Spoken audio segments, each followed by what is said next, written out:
Coming live to you right around noon. Sorry we're a little bit late, as usual, getting started today because, school and work stuff just keeps coming live to you right. What's happening? Whoops, sorry for the feedback. For some reason, I had my Twitch audio on, which it usually ain't. But hey, here we are. Welcome back to Sekiro. It's a game I absolutely adore and that we made quite a bit of progress in last time around. We took down two bosses.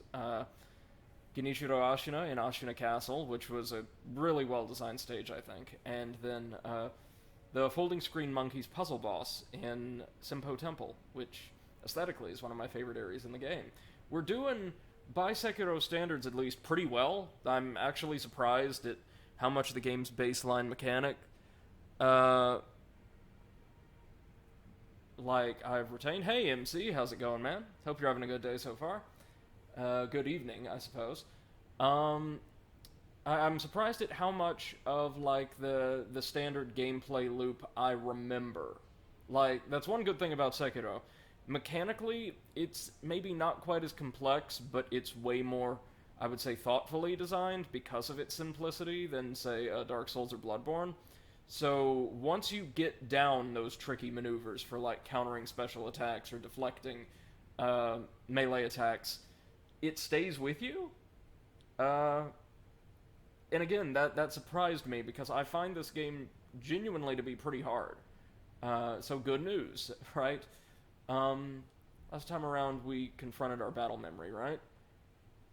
Yeah, I think we've done everything around here, save speaking to the Divine Child here. Now remember, Kuro is the Divine Child of Resurrection. This is the Divine Child of Rejuvenation. They can do a lot of the same things gameplay-wise, but this one, or this young girl, has a very, very different purpose in the plot. Let me know how that audio balance is doing, by the way.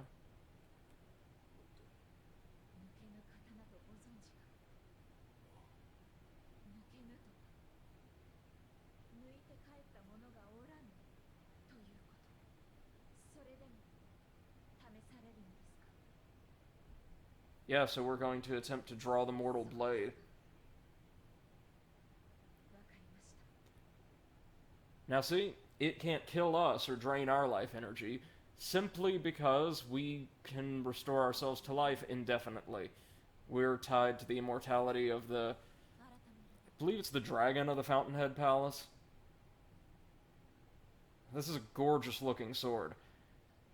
And it doesn't replace our standard blade, but it does give us a pretty nifty pair of abilities. I was hoping it would, just replace the standard sword, not have any significant gameplay differences, but just give us a cooler looking weapon. But, it does something else.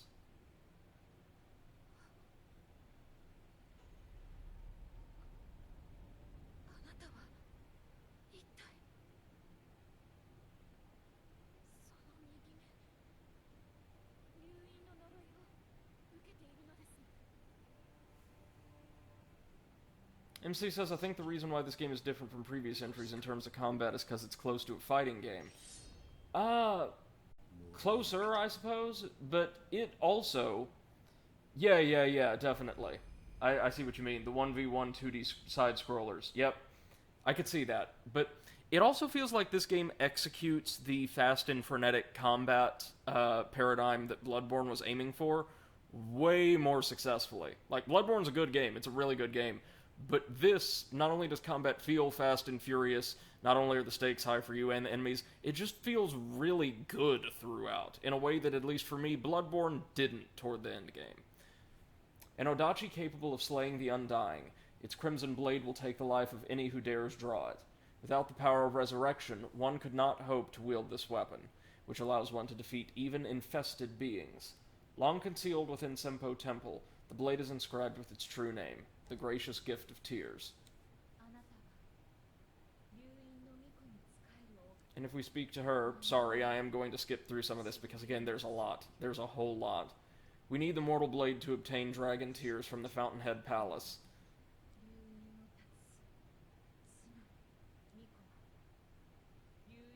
So that Kuro can effectively renounce his power.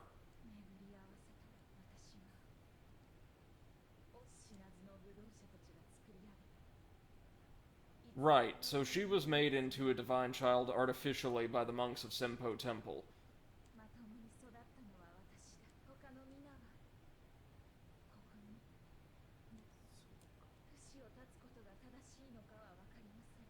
MC says the audio is very low, by the way. Okay, just... I don't know what it is with this game's audio balance. Last time around, it was apparently way too loud.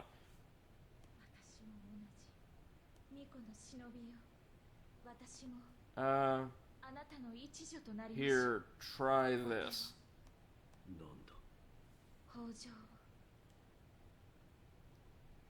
So she's going to bless us with some rice. Rice that spilled from the palms of the Child of Rejuvenation. Gradually recovers vitality for a time. Even in falsehood, the power of the dragon's blood brings a powerful Hyena. MC asked, did you catch up on Blade's VOD? Oh, no, man. I have not had the time for much of anything at all. I've been, really, really busy the past few days, actually, with work and, helping people, like coworkers and friends with stuff. It's been surprisingly hectic. Rice is precious. The flavor grows richer with each bite and is sure to raise one's spirits. Yeah, because, just chewing dry rice is doubtless going to make us feel great. But hey, we know someone who wants rice, yeah?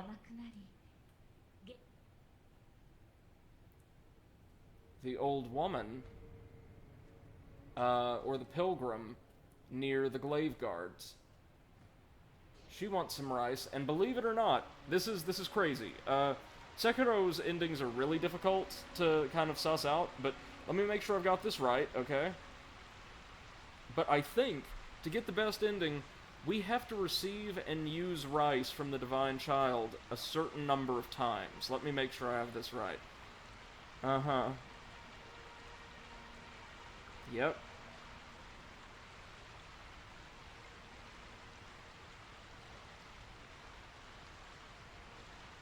Okay.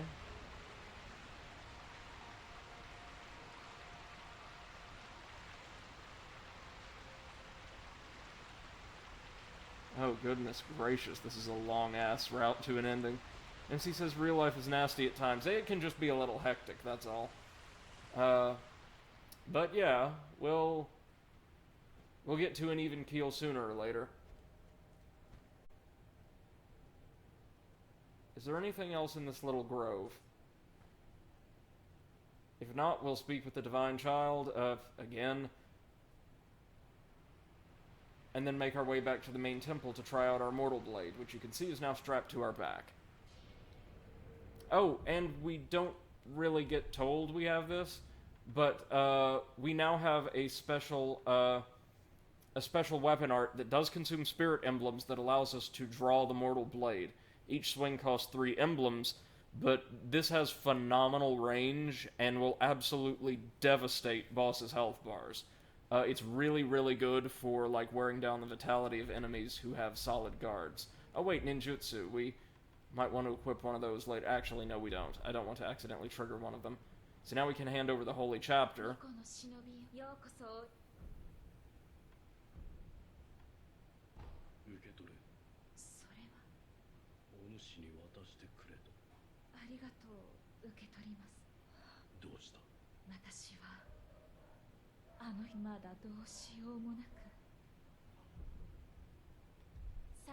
Alright.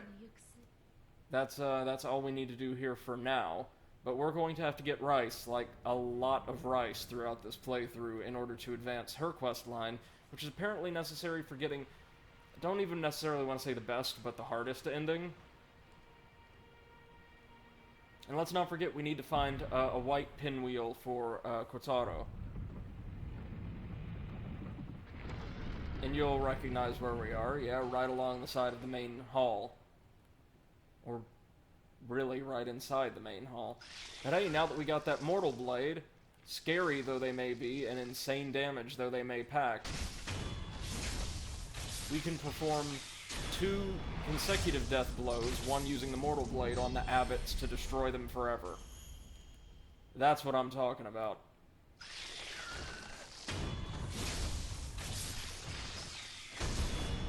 That is awesome. So, immortality is not a thing for our enemies anymore. Which means there's a couple other creatures we can kill now.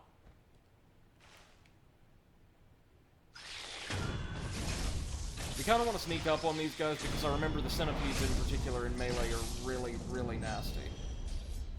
Notice they give us a ton of EXP though. Ooh, gunpowder. Good. Good thing we got that.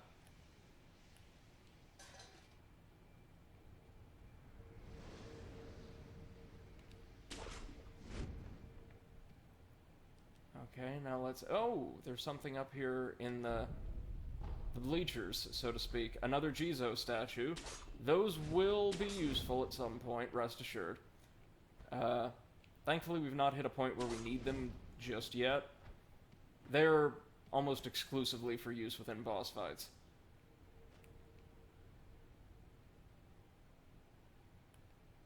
Are there any abbots down this way? Doesn't look like it. Just the 3 or so over here? Yeah. Obviously, due to the state they're in, they aggro very, very slowly. It's an awesome looking animation, isn't it? Oh, this one doesn't have a centipede though, so it'll be nice and easy. Let me know if the game audio is still off, by the way. I can continue to tweak it. The ones with centipedes also have much higher health and posture for some reason. MC says it's better. Alright, thank you, man. There we go. Fat wax, perfect. That's kind of what we need them for. The occult upgrade item, or the early game occult upgrade item. Oh god, the glaive guards. Luckily, we can just kind of teleport our way around them.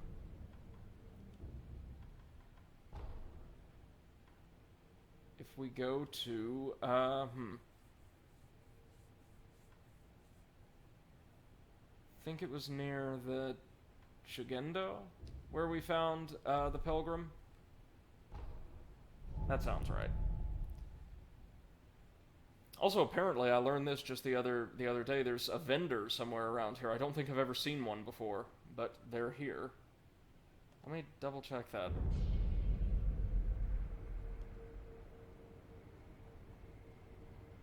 Oh yeah, yeah, there is one. Huh? I'll be.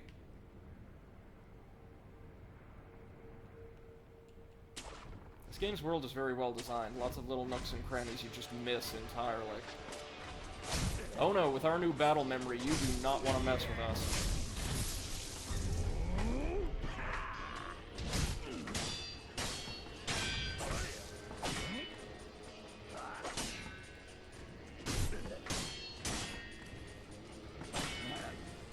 Oh, getting a deflection on these guys is so tricky. Oh, we managed to deflect the ranged attack for all the good it did.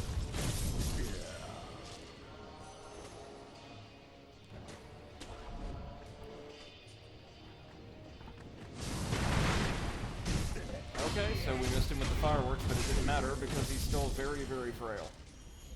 Okay. Now let's see, memorial mob. Oh! We missed all of that, are you kidding me? Alright. Alright. Gotta figure out a way to get over there then, don't we? Yeah. Oh yeah, because we accessed, I think, the bridge from over here? Is that right? No. No, that's just a passage through the mountain. Hold on, y'all, we'll get there. And then we'll progress to the area that gave me some of the greatest difficulty in the game my first time through. Well, not the area itself, I should say, but the boss more than anything else.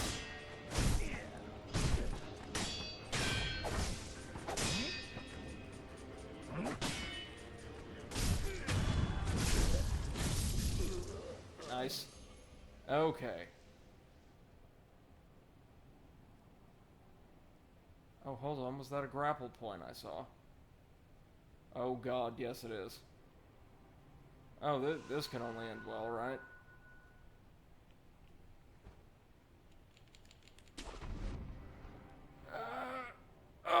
Oh, that's it though. That's it. Okay, we can do this. We've got a gourd and nothing better to use it for.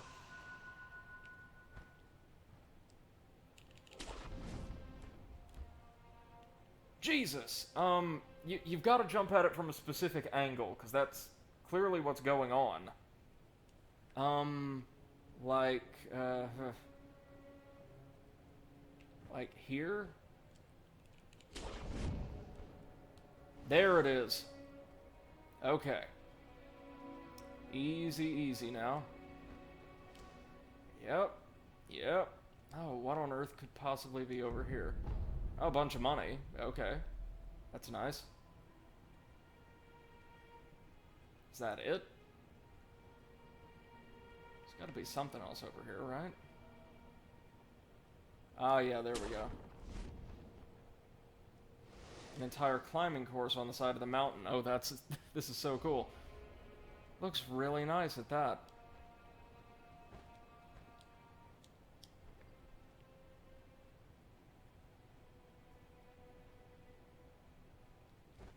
Oh, hello, geckos. Oh, wait, maybe I have been here before. I think the gecko ambush sounds familiar. Anything over here? No? Maybe this is where the merchant is?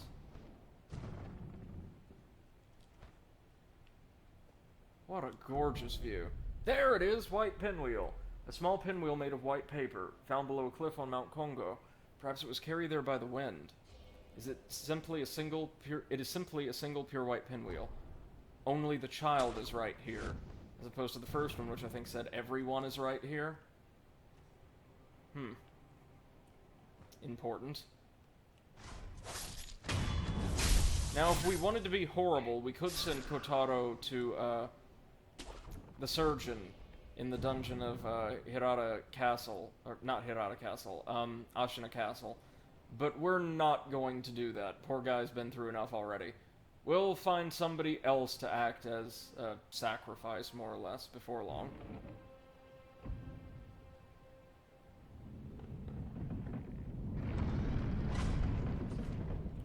Hey, it's one of the centipedes. It was one of the centipedes. Is there a couple of them in here, or no? Gunpowder? Oh, yeah, because through here, right, we see this secret panel, right? And this will take us to the boss arena of the Headless near Ashina Castle, which is definitely something we don't want to mess with. Speaking of things we don't want to mess with, this bell. If you ring this bell, you'll get a special seal. Oh, hold on, we'll read. Do not ring this bell. Yeah, seriously, don't. Inviting misfortune is an act of virtue, but only the stoutest of hearts should ever consider it. So, this is Sekiro's equivalent of the Company of Champions. You ring the bell, you get a special seal associated with an evil demon, like the Mark of the Evil Eye or something. And the difficulty of the game increases. I think rewards do too, but hey. You can ring the bell again to dissipate it, so it's not like you're locked in, much like in Dark Souls 2. But this is here just for those of you who want a little bit of additional challenge. Oh, wait a minute. While we're here, we have skill points we need to spend, right? And in fact, we have something we want to purchase with them right here. Emma's Medicine Potency. There's also yet another healing upgrade over here that we may want to keep in mind. Seriously, a lot of these are really, really good. A lot of these are just like little follow-up attacks you can get for using prosthetic weapons, which is okay, but it's not really my bag.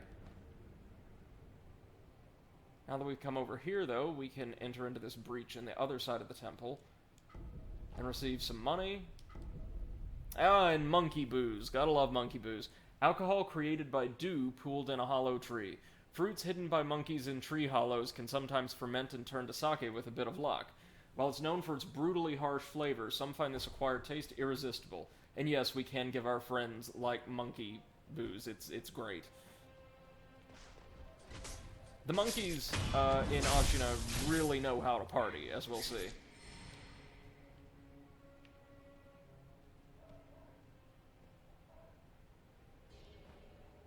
Monkeys are actually going to play a pretty prominent role in today's stream, if I do everything properly. Okay, so, we came all the way around the cliffside, and this is definitely not where our vendor is. Whoops.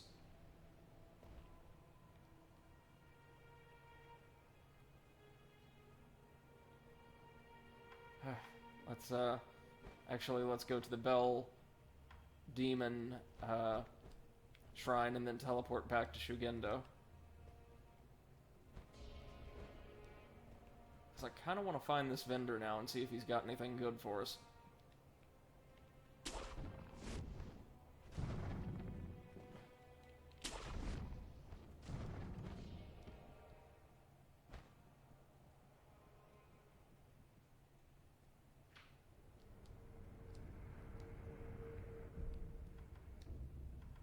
I think now we found all of the idols at Senpo Temple as well. Okay, so let's go back, try this again, and then we can go to Kotaro, I think. Let me make sure we don't need him for anything else first.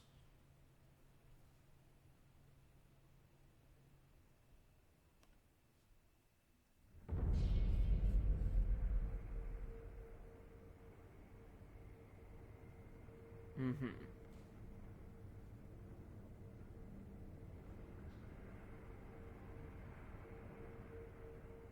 Hold on, one moment.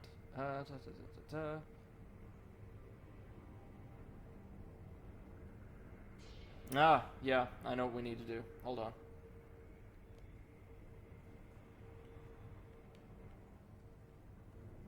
So, according to this, I've got to find specific instructions so we're not here forever. Left and down from the idol.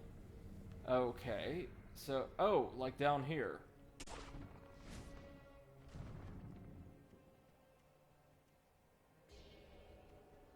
Oh, I see.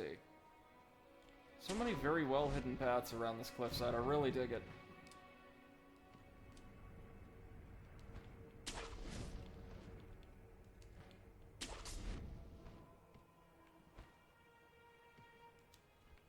Oh, wait. What's in the bird nest? Ah, ceramic. That makes sense. Okay, here's our memorial mob. I also just happened to remember how to operate those kites we've seen around, which we're going to need to do.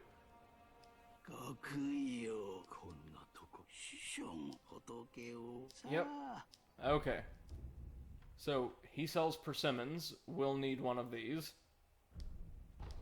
They may be of help to one short of blood. Keep that in mind. Oh, 5-color rice. A gourd with 5-colored rice used by shinobi as landmarks, intended to be spread on the ground in recognizable patterns.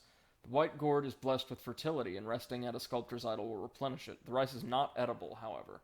So it's basically a prism stone or something, but made to fit the setting. They also sell some magnetite, which, you know, in the absence of anything else, I'm actually going to go ahead and purchase both pouches of. Thank you, Memorial Mob.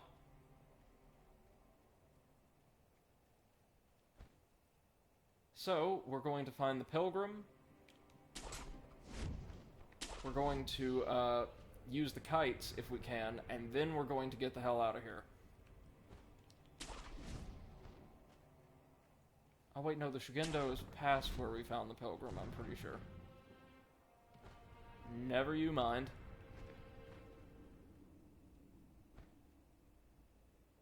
Yep.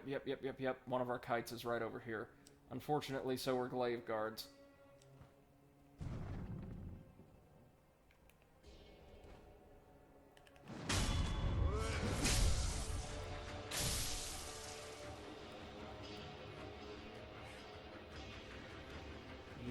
Easy.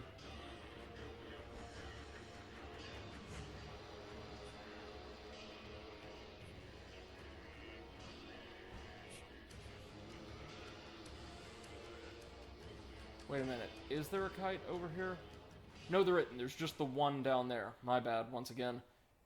Oh, it's always the worst, you know, when you halfway remember something, but you don't actually remember the particulars. While we're here, we can give rice to the pilgrim, though.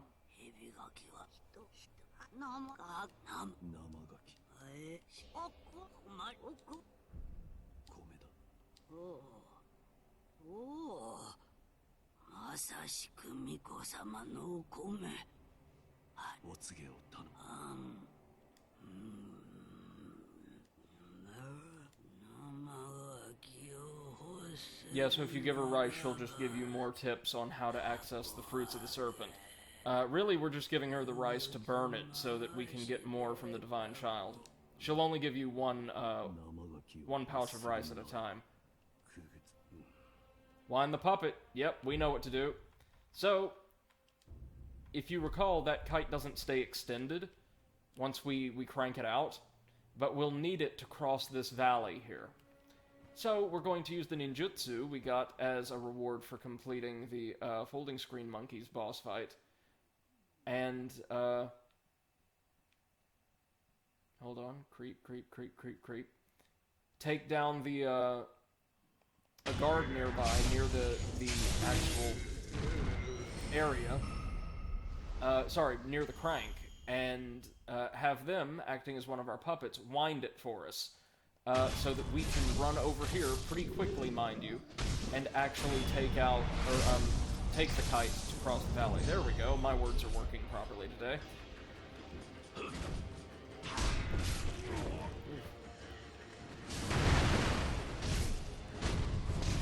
There we go. Let's not forget we got some of the vermin around here. Not like they can do much, but they don't need to do much when one of the buffed monks is nearby. Oh, God. Oh, that's cool. That's it. More like it. Again, individually, they're not dangerous, but if they manage to, like, eat some sugar, they can become really nasty. MC says, what do you see? I see rice. A lot of it. Given by a fool who runs errands. Is that a quote from something? Or take on something? I may or may not be familiar. I'm sorry.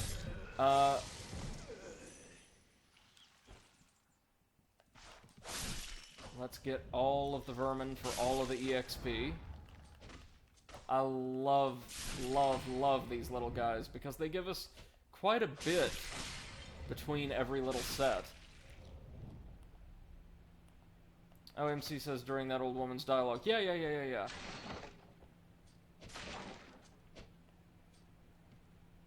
Yeah, I know, Okami asked, what do you see? I just didn't know if the response was intended to be, a reference to something or not. I think she wants the rice so she can... Oh, okay, yeah, okay.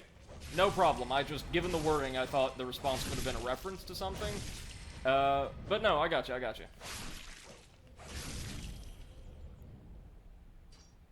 These... I think she just wants, like, a longer life, attained through the rice. Which, I mean, hey, I would too. Man, if rice extended your lifespan, I would be friggin' immortal. I eat so much rice. Too much rice, probably, honestly. Notice, though, with those battle memories consumed, we just make mincemeat of the monks.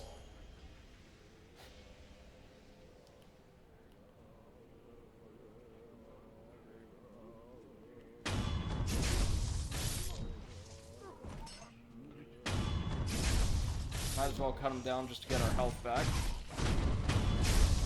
God, I love that upgrade.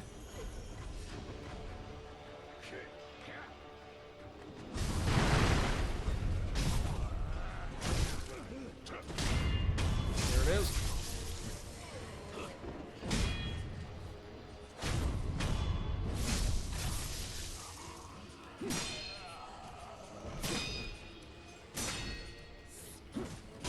That's it. One more. Oh, come on, you're too slow. That's it. There we go. There we go. Whew.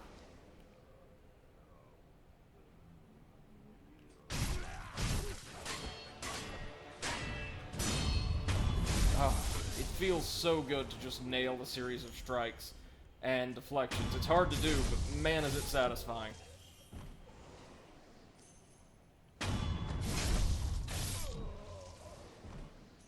Not entirely sure what we're going to use our skill points on from now on.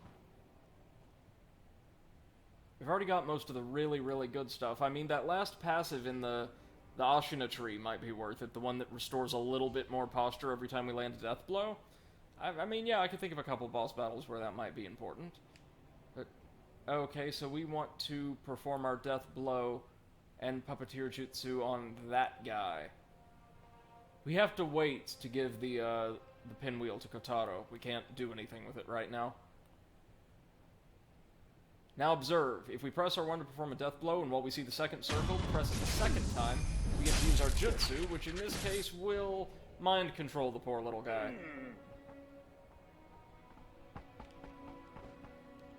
Alright, buddy, thank you for cranking the kite. You just, you hold it right there. Now we are going to run like hell back to the plateau from which we can access the courtyard, and save ourselves a whole lot of trouble in the next section of the game. Hopefully. If we can't do this just yet, then I've wasted a bit of time.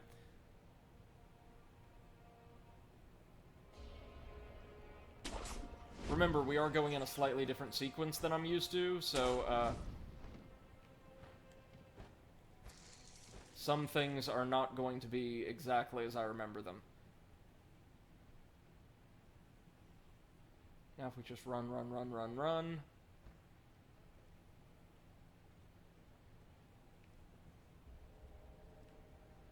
Kite's still extended, that's good.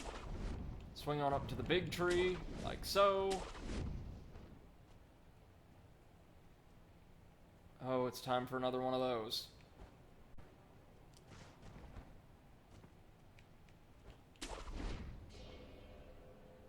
There we go. Whew. Couple snap seeds. I don't know if they have much use beyond the Lady Butterfly fight, but good to have them regardless. And now you'll notice, they're just the one way down? Yeah, afraid so.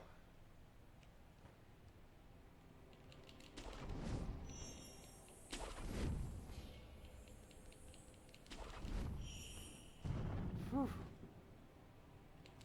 A very high octane path straight down. More magnetite, that's always good to have. And, as it would happen, a sculptor's idol. What lies ahead of us is technically a boss battle, as in we receive a little trophy for it and everything. Are we still in Senpo Temple? Okay, so even though it says Sunken Valley, this is technically still the temple area. Mibu Balloon of Spirit. So we come off to this snowy cliff in the Sunken Valley passage, and yep, we can't do anything here just yet. Beautiful, picturesque view, though, right? Okay, so if we want to do this properly, we have to go to the Sunken Valley, and we can reach it and the Gunfort, where the Sunken Valley clan presumably operates. You know, the clan of elite female leper gunsmiths, beyond Ashina Castle. So, if we real quick go back to the inner sanctum to get some rice, and then hoof it back to the rooftop of Ashina Castle, we should from there be able to access a special area immediately behind the castle keep, which will eventually spit us out at the mouth of the Sunken Valley. Thank you. Rice, please.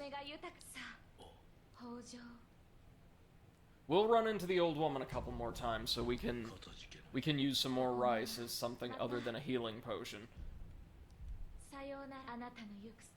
Yep, thank you very much, kid. Alright, off we go.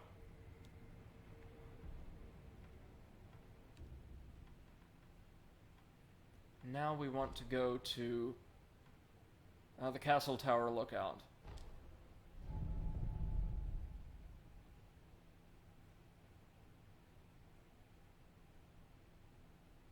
So remember, we've got to find one ritual component in the Sunken Valley, and another one at Mibu Village, far, far below Ashina, at like the very bottom of this world. Mibu Village is another really cool looking area. The Sunken Valley's alright, but it's just kind of more the same of what we saw in the environment, like really perilous snowy cliffs the first time we encountered the Great Serpent. There's a lot more of that. Like, a lot more. The boss of Sunken Valley is particularly notorious, though, as one of the hardest fights in the game. Mibu Village, on the other hand, has a boss that's generally considered to be not exactly a breeze, but fairly accessible and easy. Alrighty, so if we drop down here, you'll notice there's a shinobi hunter and a couple guards. So, what we want to do...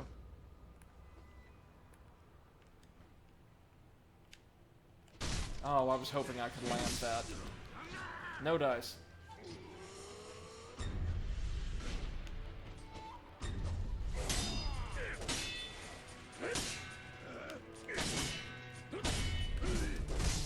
Oh, Jesus.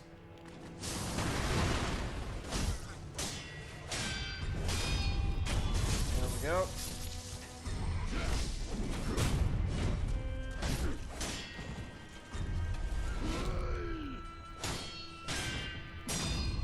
There it is. Hey, Eclipsite, welcome to the stream. Hope you're having a great day today. We are, because we finally started to make some progress after having to do a bunch of little housekeeping things in and around Senpo Temple. Okay, now we access this area... Yeah, from the same room we found the Sabimaru. Nice, nice, nice. Now there's this big old lake here we can't really explore. There are these carnivorous fish that are not treasure carp, they're worse, and apparently there's a boss at the bottom of the lake. There's a boss at the bottom of the lake that I'm not going to be fighting for a very long time, not only because we can't get to it, but because, holy Moses, is it one of my least favorite enemies in the game.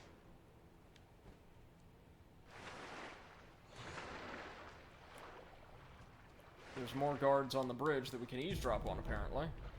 Oh yeah, Eclipse, progress is great, and hopefully today we're going to make a ton of it. I'm hoping to complete the Sunken Valley today, and maybe make it to Mibu Village, which has some of my favorite encounters in the game. But we'll see how far we get in the time we have. Oh wait. Oh, I know where we are. Yeah, we want to be here. Let's tag this idol really quick. The Old Grave. This is also Ashina Castle, right? Yeah, there's a ton of sculptor's idols around here.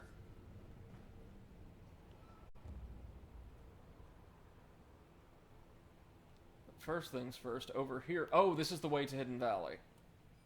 Harvest Valley. Eclipse says, I took a 2-hour crack at the Demon Prince, was doing well, then decided to broadcast, and it was as if all my skill went on vacation. Oh, that sucks, man. I know exactly that feeling, though. It is really difficult.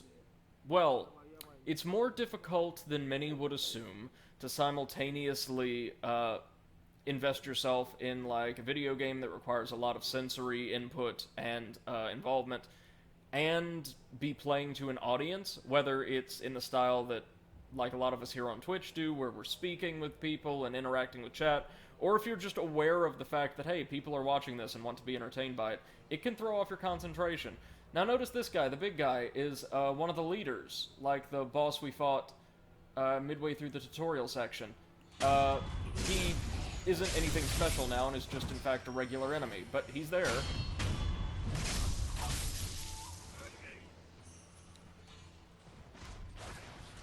Man, those stealth upgrades really did well for us, didn't they? Mibu Possession. I don't believe I have ever used a Mibu balloon. Not a single time. Now, there was an item over here, right? Over this wall? Yes.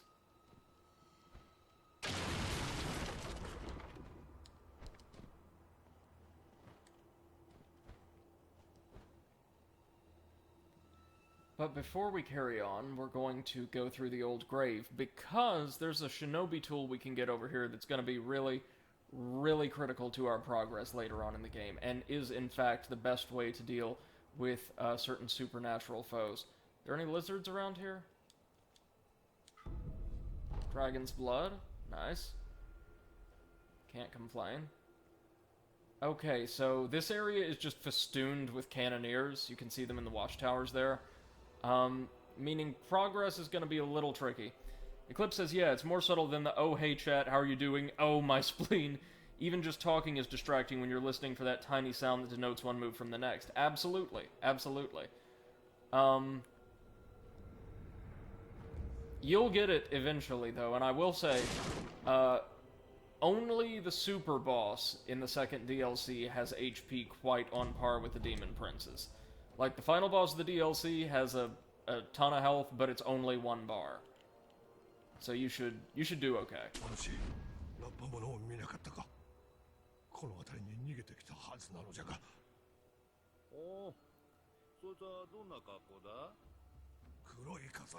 Yeah, remember there was an agent called Black Hat Badger supposedly operating in this area?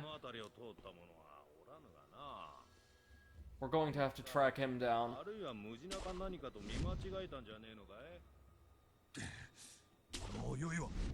Okay. This is a tricky grapple to get down right, but oh my god, we did somehow.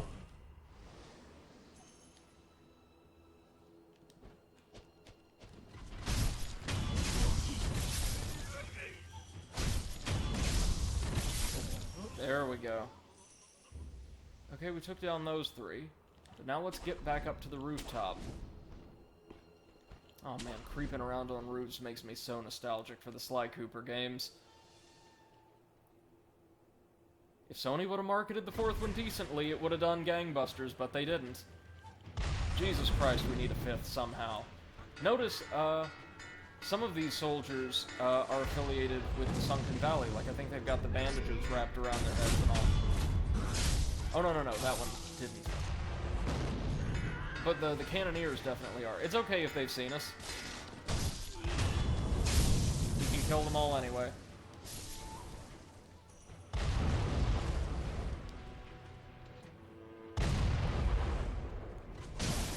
Surprise.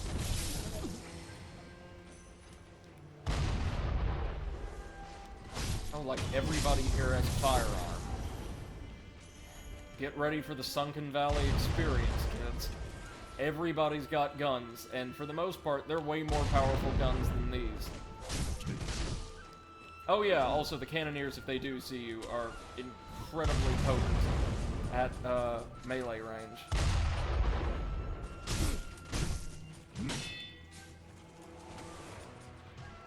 Okay, thank you, God.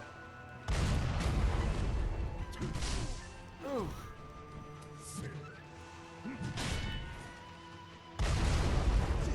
There is no way to block cannon fire, so we're kind of screwed now.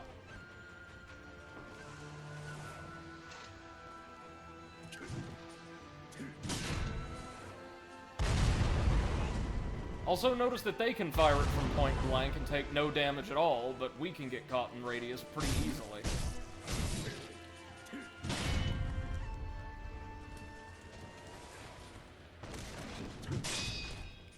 There we go. Eclipse says, I love how the coins just float into your body. Yeah, no, so if we hold down the square button, you'll notice we actually absorb, or start, like, in sort of, not exactly absorb, but we start suctioning in all of the loot around us in a pretty generous radius. And I think there's an upgrade you can get which will expand the range of our little loot vac. So over here we've got ceramic, we got ash, we've got a little bit of money, we've got sugar, all stuff designed to get us right into the range of the cannoneers, no doubt.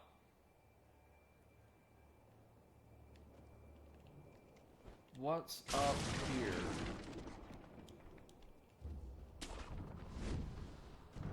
A hostile, apparently. Oop, there we go.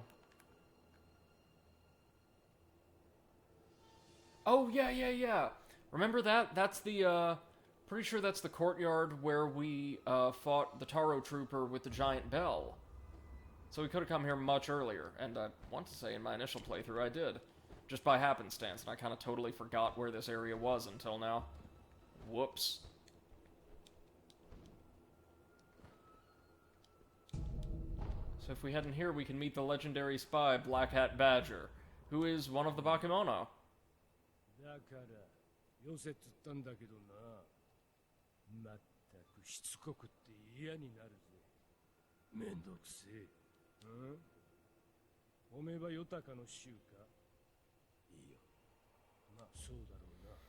風情が違え。だがどうやら同業だ。俺は黒笠の無事。愛想のないしつこい。We're just skipping some of this so we can get to the good stuff. I am sorry, but there's so much dialogue in this game. Relative to a FromSoft game, I should say. And so much of it that's mandatory to be viewed at certain times.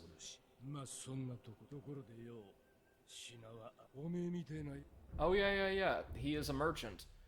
And he sells some random things. Oh, but two we really want. The anti-air death blow, which would make our time spent fighting the glaive guards much easier. Compendium on the shinobi martial art, anti-air death blow. A technique which serves the shinobi who is not bound by the earth in battle. Leap towards an opponent who's exposed himself in mid-air and strike, killing him before he hits the ground. Eclipse asks, so you found a way to weaponize your farts as a loot-sucking device? Smart. It's almost like using some kind of key or chi to draw these things to us, but in reality it's just a much easier way to loot enemies. And our shinobi tool, which is actually a gigantic impregnable shield, an iron fan made in the far west. Experienced iron-ribbed fan users can deflect arrows and even bullets using this tool.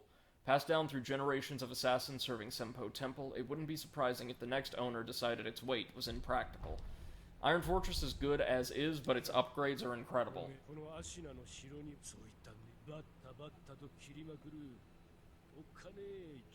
Just some more information about Ishin's exploits.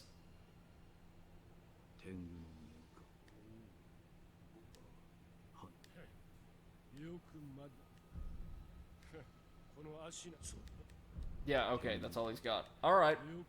So that's the real purpose behind heading out to, Oh, he relocates to Senpo Temple. I didn't know that.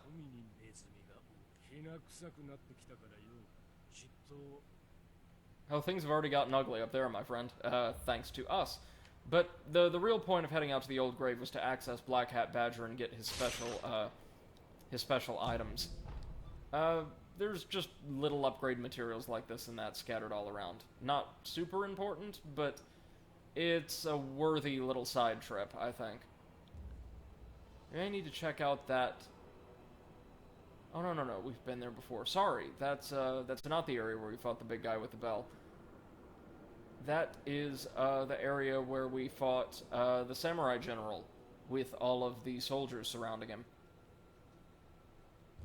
Back here at the beginning of the game, actually. Okay, so that done, we can finally progress on to Hidden Valley after, of course, stopping for a rest at the idol.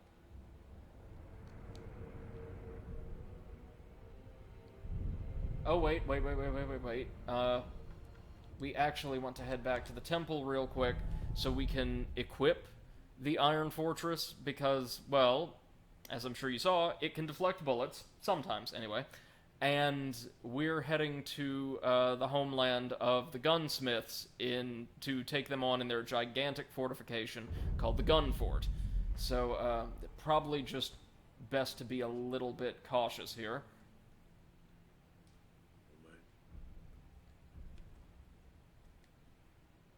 After this, there will only be 2 more shinobi tools to get, I think. So the loaded umbrella. When spread open, it'll protect against attacks from all directions. Hold it out while moving to protect from light attacks. But this is an umbrella, after all. It won't protect you from low attacks, such as sweep attacks. That's totally fine. So we can just hold down the right trigger to, more or less indefinitely, for the cost of a single spirit emblem, just absorb most attacks. No problem. But if we press R2 or release it the moment an attack lands, we can perform a deflect with it, which is apparently a little bit more generous than a sword deflect. I've not tried that extensively before. I don't think it's a huge difference. We now have the materials, but not the coin, which we can get easily, to upgrade most of our tools. Oh, there's a magnet umbrella. When spread open, it'll protect against attacks from all directions. Hold it out while moving to protect from light attacks. Has a tempered magnetic shaft that makes it nearly unbreakable. Enemy attacks can be deflected by spinning the open umbrella. Right. So while we have it extended, then we can press the L1 button to spin it and perform a deflection that way. I think that calls Shinobi emblems, but I have tried that before, and it's pretty good. What all do we want to work on here? I'd say, oh,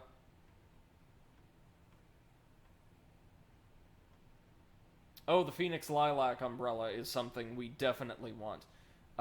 This will allow it to completely block any and all curse elemental attacks. You know, the stuff that if it builds up sufficiently will instantly kill us. So it will render a lot of supernatural enemies, like, say, the Shichiman Warrior in the Abandoned Dungeon, effectively harmless as long as we have the umbrella raised aloft. So we do want to work our way over here, meaning we want to work our way down through here, and we definitely want to get the long spark when we can. But I'm thinking for the time being, we're good on upgrades. Gonna wait till we get the other tools first. We can definitely get one of them, possibly both of them, in Sunken Valley. But hey, now that we've got the Mortal Blade, we can help out our favorite training dummy who is desperate for death.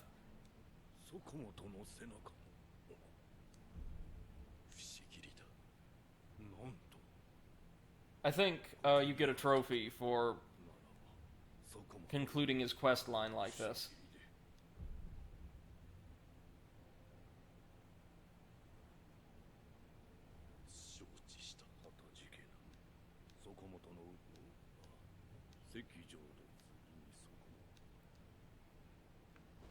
Yep. So he doesn't exactly have a happy conclusion to his quest line, but we'll get to help him move on to the afterlife relatively peacefully. And kill the parasite that, the undying parasite that's infested him.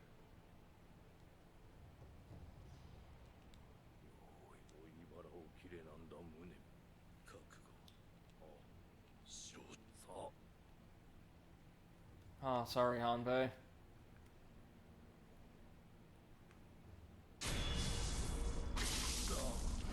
Yep. We use the Mortal Blade to kill the immortal parasite. We get a hidden tooth. False tooth loaded with a secret shinobi drug, blue in color, can be used repeatedly. Crush the blue nostrum between the back teeth to die as often as one pleases. Could be useful in certain situations. Surely an unnecessary reminder, but the first death is typically one's last. Very, very situational item that we can use, say, to, well, die. But not consume all of our resurrections, of course. Allowing us maybe to lose the aggro of enemies who have attacked us and are maybe a bit much, and come back using one of our pips of resurrection to get a couple of them from behind with stealth. Again, super situational, but not entirely without use. Okay, that done, we can now head to, finally, I should say, we could finally head to the old grave and make our way to the Gunfort.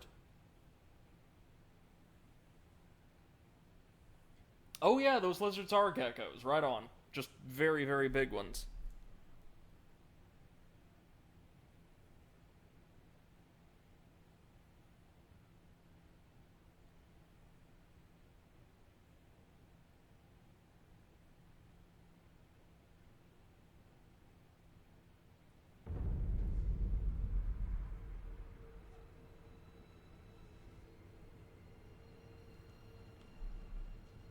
Okay.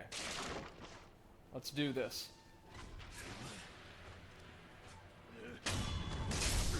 Not the most aware fella in the world, that works to our advantage.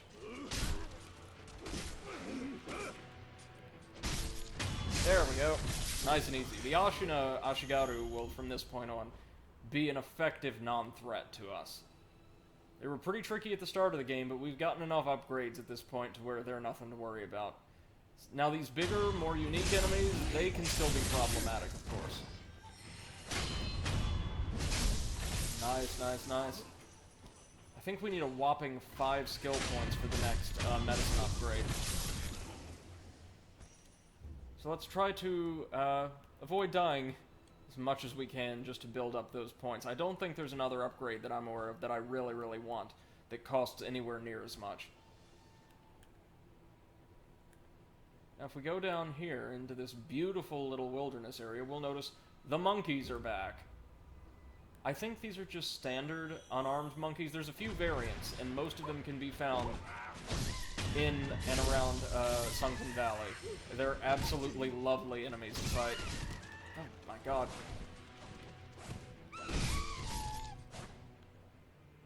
Well, it'd be great if we got a death blow on any of them so we could heal, but no dice. Notice there's a couple dead lone shadows around here near this shrine. This would be the work of the Hidden Valley folk, I believe.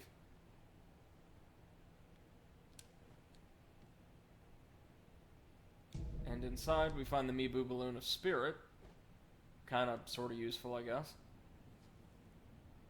And, who on earth are you? I'm not entirely sure I remember this character, honestly. Oh, no, no, no, sorry, it's Ishin. It's Ishin again. Oh, Sekiro ka. Kore wa. Knife no nezumi domo yo. So even ill as he is, he's still getting out here and cutting down really powerful opponents regularly. Toki ni Sekiro kiwameta ka. Mada Sekiro yo. Okay, I guess he wants us to learn a specific Ashina technique. We will in time. But for now, let's go ahead and get this shrine, Idle Great Serpent Shrine. Are we in a different area now, according to the fast travel menu? Nope. Well, alright, it's a shrine to the Great Serpent. So you know what that means. If we progress onward up to, I guess, the sub-shrine, we get more eel liver. I don't think we need it in this area, but I could be wrong. Drop down, and make our way into the valley. Which, as you can see, is going to be kind of a perilous little descent. Yeah. Let's see what's over here first. The answer? Crazy gunsmiths. Their firearms look really like hardscrabble, but they are insanely good with them, and compared to the Ashina matchlock riflemen, they're really, really powerful.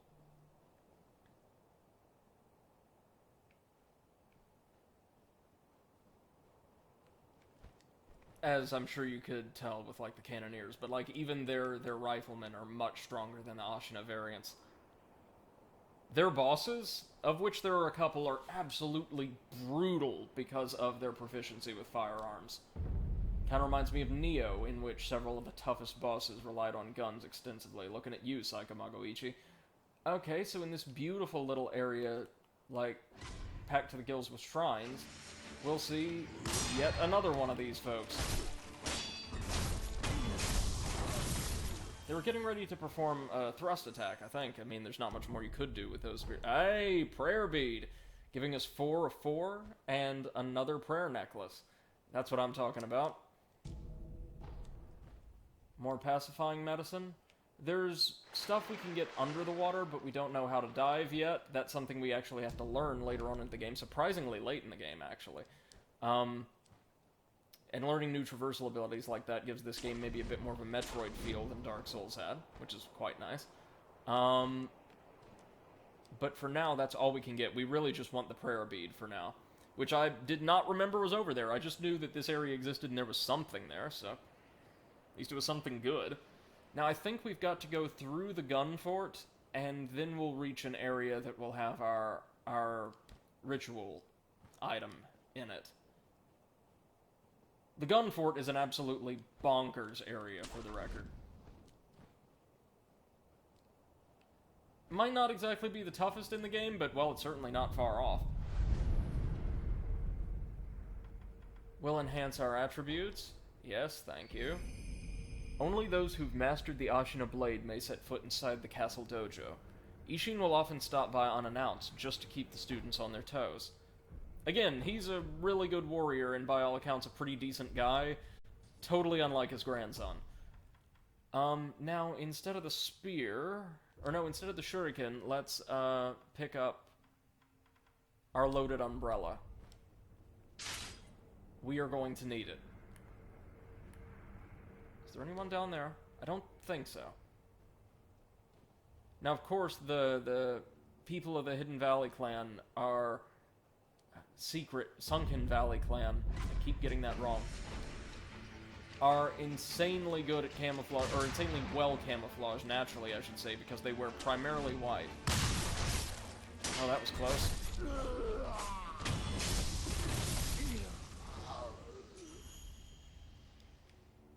Okay, anything else over there? Nope. So now all we've got to do is make our way through the valley. Easier said than done.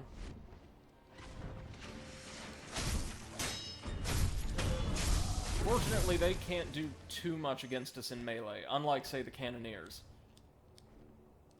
Anything over here? Ooh, again, very lucky that missed. We would have been screwed otherwise.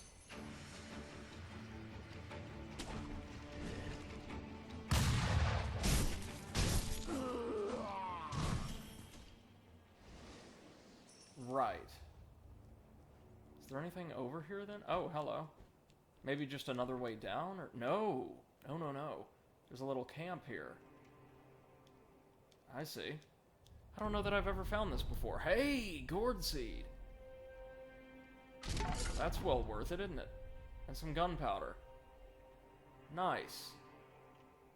For very little effort, that's a great reward.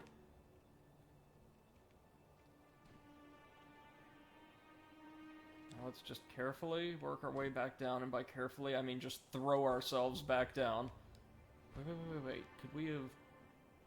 No, we couldn't have crept along the periphery or anything. Never mind.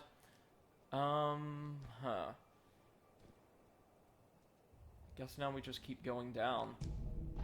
Ceramic would be useful. Not.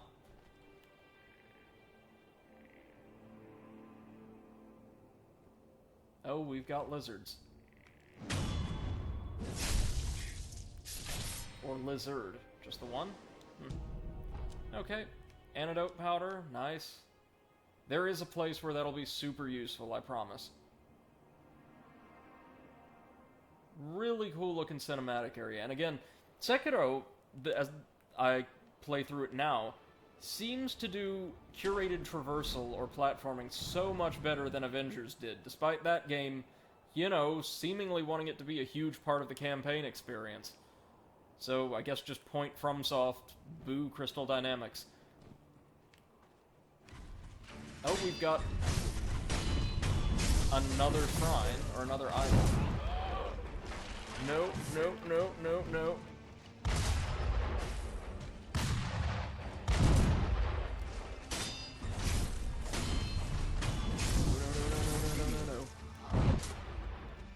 So he doesn't exactly have a cannon, he's got like a giant, rough blunderbuss. In the style of a cannon. Which is much better, of course.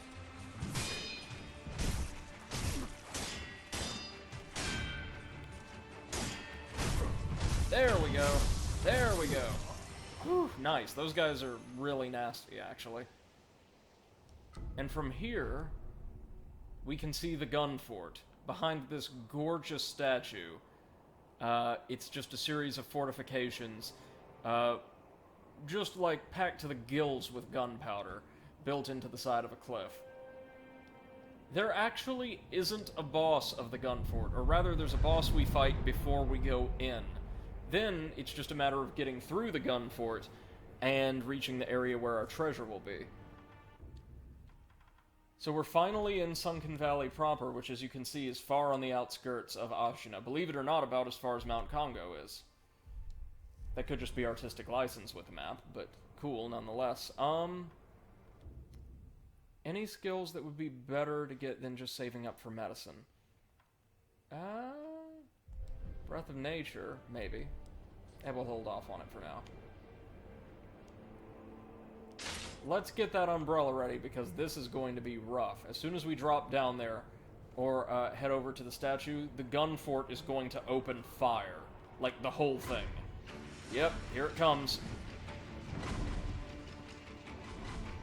We've got to hoof it to the statue. Oh my god. Oh my god! Oh my god, no! It's hectic. We can get it, though. Okay, hold on. Good. Now down. Now up. Now get ready for a terrible boss. This is one of the Snake Eyes, the leaders of the clan. And they specialize in grab attacks and, of course, just shooting our ass.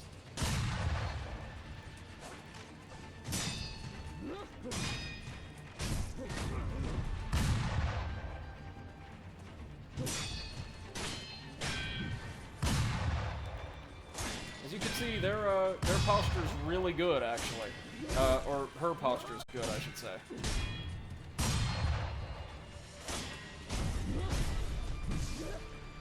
Yeah, so that grab attack, apparently you can deflect it somehow. I've never managed it, but you can.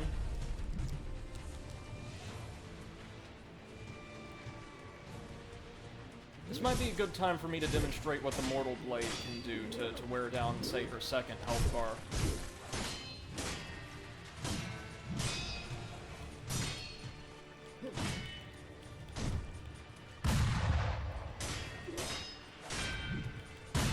Fortunately, her regular accuracy is no better than her soldiers. Hey, we actually deflected it, and got a death blow on her with it. Okay. Very nice. Okay. Mortal Blade time. Would you look at that damage? I mean, sure, it costs a ton, and I mean a ton of emblems, but it's worth it. Oh my god.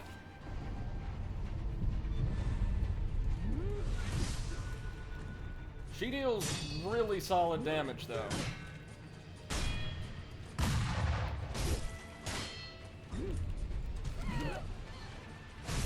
Oh, that would've got us.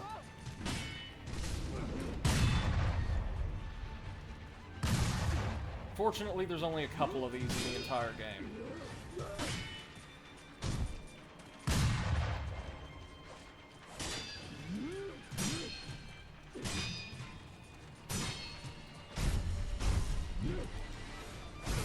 There we go. Mortal Blade again. Look at what it did to her posture, why don't you? So yeah, it took us like 12 of our spirit emblems, but we got her. And got a prayer bead. Oh, that was really difficult, actually. Luckily, killing her refilled our spirit emblems entirely. Very, very nice. Now, the Gunfort's still going to be a problem, or at least it would, without the umbrella. Just check this out. Now all we gotta do is drop on down here, dodging gunfire all the way. You know, as we do. Oh wait, there's more of them over here. Never mind. Oh, we're screwed. My bad. Oof.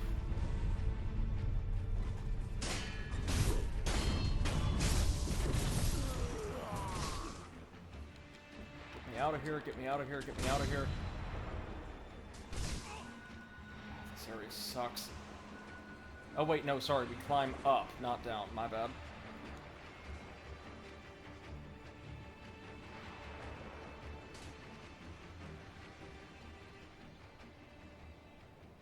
Honestly, wait, hold on. Sorry. Just because we don't want to lose our health nor our wealth, we'll go back to the previous idol. Since, Shirafuji's dead, we can, like, actually tackle this with all of our gourd seed, or all of our healing gourd uses.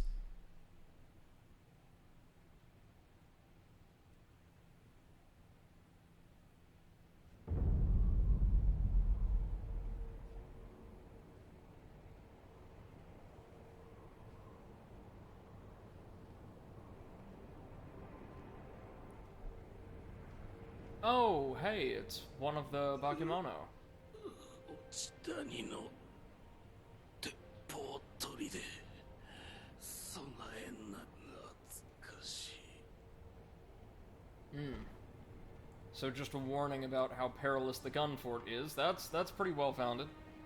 Eclipse says, one thing I will say, farming in these games is so relaxing. Yeah, it is if you find yourself a good area. Like the Grand Archives in Dark Souls 3, or honestly damn near anywhere in Dark Souls 2. It can be an oddly, like, meditative experience, you're right. Nowhere near as stressful as regular play. I don't tend to farm a lot in Souls games until, like, the late game, when I'm going back for, like, enemy drops, like special items and armor and things like that. In which case, I'll just, like, put on a podcast or something and go at it. Okay, here it comes. Get ready and deploy! Check this out. Yeah, they got nothing on us. This is so badass. What? Oh, no.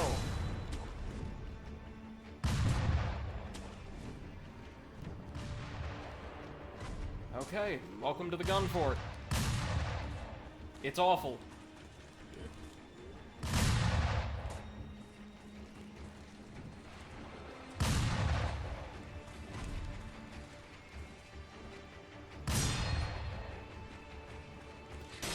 Oh, thank you very much, Clips. They say nice save. I mean, just barely a save, but yes. Now, as we climb our way up, we'll be able to pick off each of the musketeers one at a time, silencing the guns of the fort as we go. So things do get easier as you move through this area, not harder. Eclipse says, yeah, I'm forming chunks of the Lothric Knight armor so I could try a Leo Ring counter-hit strat with the pickaxe. Oh, interesting. The Lothric Knight stuff is really, really good, on the whole. I do know that much. It's pretty heavy, but great armor. Oh, God! One of them over by the statue has got a beat on us.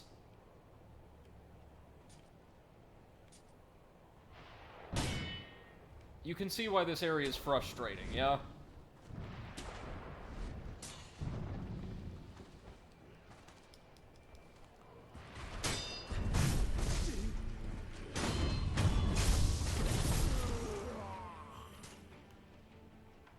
We'll take a pellet now. Now they've buried little, like, pods of firecrackers all around the area to act as, like, a warning system. So, you know, all of them can be alerted at once to our presence, like this.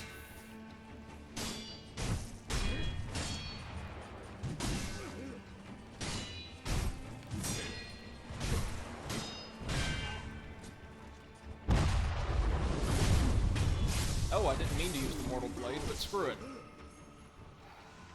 And this is just kind of how the whole damn fort works.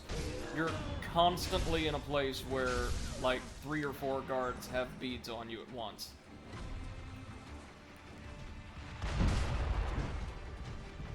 It's usually the big ones. Mortal Blade.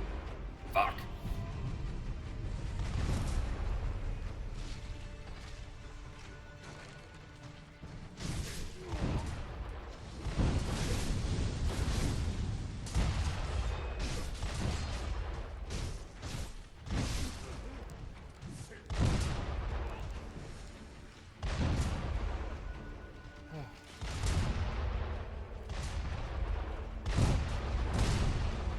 Jesus.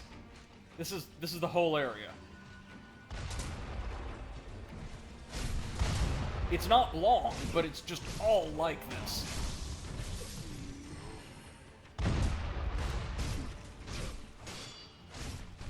Now, of course, there are more stealth-friendly ways to handle this, but, well, I kind of suck at stealth, so...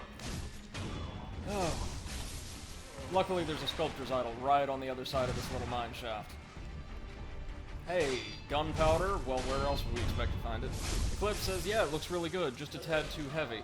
Because I agree with what you said in your Dark Souls 2 video. Equip load being a dedicated stat just feels so pointless. Yeah. Yeah, it is. It's one of the few changes they made between Souls 1 and 2 that I honestly disagree with. I prefer Dark Souls 2 on the whole in most respects, but just kind of diluting stats by introducing one or two new ones that kind of subdivide attributes that otherwise would have just been governed by a single stat feels like a step backwards, feels like an unnecessary complication. Now combine that with Dark Souls 3 and Bloodborne, of course, making levels considerably more expensive for what they are, and you've got a recipe for a really rough character building experience, at least early on. Black gunpowder.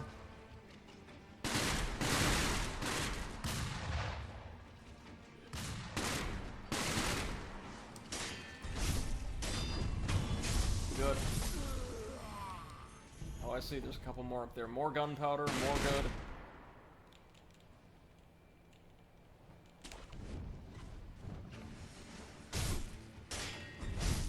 It's interesting. You would think that, like, the boss of the Gunfort would be in the very depths of the place, but no, it's not, actually. That was, the Snake Eyes was it. Eclipse says sniper areas are never fun, you're always in an animation when they hit you in the face. Yeah. Admittedly, on my part, this time around, a lot of that's just human error, but, your point is still well received.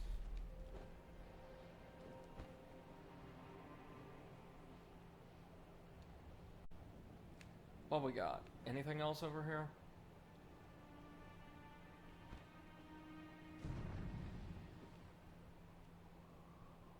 Nothing over there. So, okay, we're good. We're ready to move on deeper into the valley. And that, friends, that little section here, is, I want to say, either the last or nearly the last we're ever going to see of the Hidden Valley clan. This one little series of encounters. No, sorry, they show up one more place, but not, like, super prominently. So, for the most part, yeah, this is it. I do appreciate that a lot of enemies in Sekiro don't really outstay their welcome, so to speak. Oh, sugar. Okay. And now over the fortification and into the mine. Did we get everything from this little side shaft? Yeah. Yeah, okay. Right, so the next area is, if I recall, actually pretty breezy to deal with. It's another one of these big, dark mines.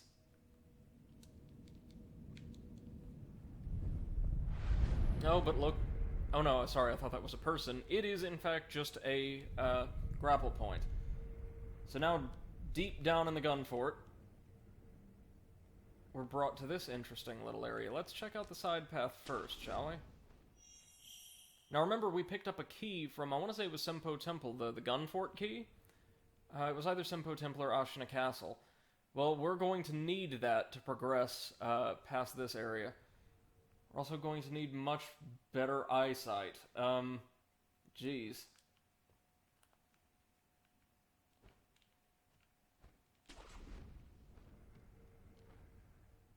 Obviously, there's signs of human habitation here. And would you look who it is? It's Long-Armed Centipede Giraffe, the most nonsensically named boss in the entire game, and perhaps the entire FromSoft canon. I love him. We know how to do this. It's a very simple fight. You just deflect, and then jump over the sweep. That's it. That's the whole fight. Not bad at all. Really visually appealing if we could actually, yeah, like if you actually see this fight, it looks cool as all get out, but there's not much to it, which is A-okay by me. And we get a prayer bead and quite a bit of yellow gunpowder, very nice. But we don't want to do this just yet, sorry. At least I think we don't want to. No, wait. Yes, we do. My bad. There's some magnetite and a shinobi tool up on the altar. A large fan made of dried red Japanese aralia leaves. Fanning it creates a large vortex of wind, spiriting away those it catches. Divine abduction through an 8-handed fan. Once is fine, but twice and you'll never return. If abducted, we'll head to Mount Kongo. At Senpo Temple, we'll perform virtuous deeds. Eclipse or says, I'd ask in what way he's a giraffe, but maybe I don't want to know. I think it's just referring to the length of his limbs, because if you look at the other members of his cult, which share similar models, they've, like, mutilated themselves to, like, extend their reach and sort of elongate their limbs artificially, like locking them in place or tying claws to the end of their hands. Hence the long-armed centipede thing. Down here, we can actually creep beneath the shrine and get... Is it just gunpowder that's down here? Okay, well, there is more to explore in the cave, I promise you that.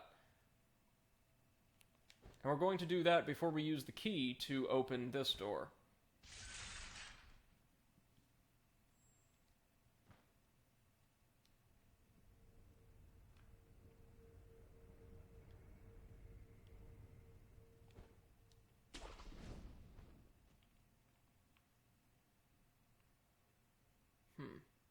I know there's a way to progress from here, I just don't remember what it is. Give me a minute, we will figure this one out. Ah! Oh no, I thought we could jump up to it, but no. No dice.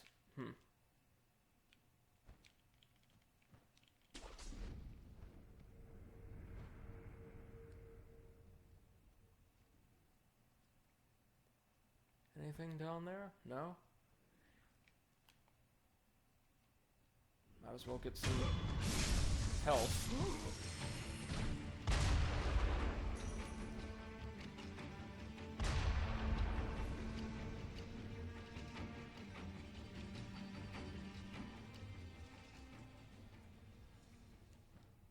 Once more, let's look and see. Is there anything like a ledge or what have you that we can sidle along?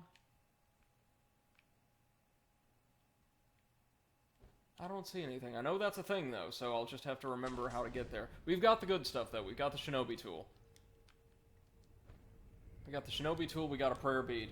We got a ton of gunpowder, which will be important, believe you me. Gunpowder's great for the flame vent and these firecrackers that I absolutely adore. But find I'm relying on just a little less in this playthrough, so far anyway. Notice an altar to the snake god there. If we crack open the Gunfort shrine, we are brought to the Sunken Valley passage. You know, the same area that overlook from Senpo Temple spat us out at. Right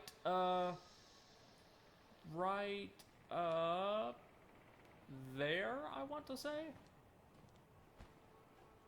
Let's make sure there's nothing around the sides of the temple. If the next boss, or the boss after next, doesn't give me a ridiculously hard time, friends, we just may make it to Mibu Village today.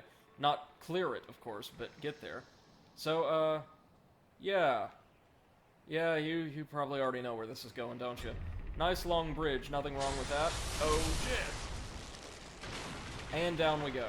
Luckily, we can drink from the old gourd while we're in the water, which is great because the serpent god is back and it remembers that we took its eye out and will kill us in a single stroke. Okay, but if we revive... There we go, just swim, swim, swim, swim, swim. Another great little set-piece moment here, just run, run, run, and we get another idol.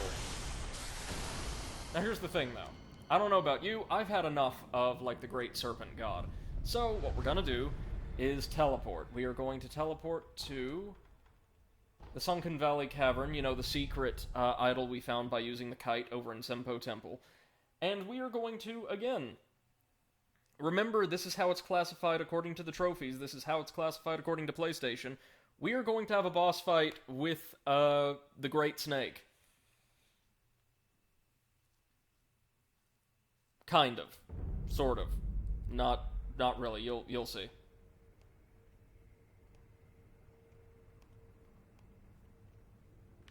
So from here, we just head on back to the Overlook, and... well, what do you know? The snake is now coiled around that pillar of stone. And we can lock onto its head. You know where this is going. Get ready, kids. This is pretty awesome. Yep. Yeah!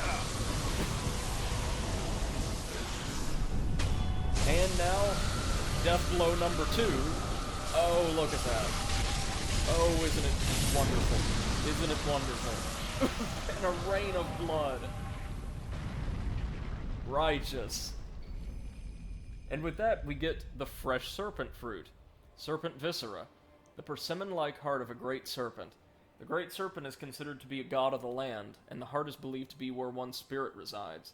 While its shape bears similarity to a persimmon, in fact, this is the red viscera of a god. It's safe to assume that eating it would be poisonous to one's health. Oh, and with that excellent little cinematic sequence over with, we are ready to go ploop, back down into the water and continue from the other one. Or the other idol. But yeah, that is technically a boss fight, and the Great White Serpent is dead.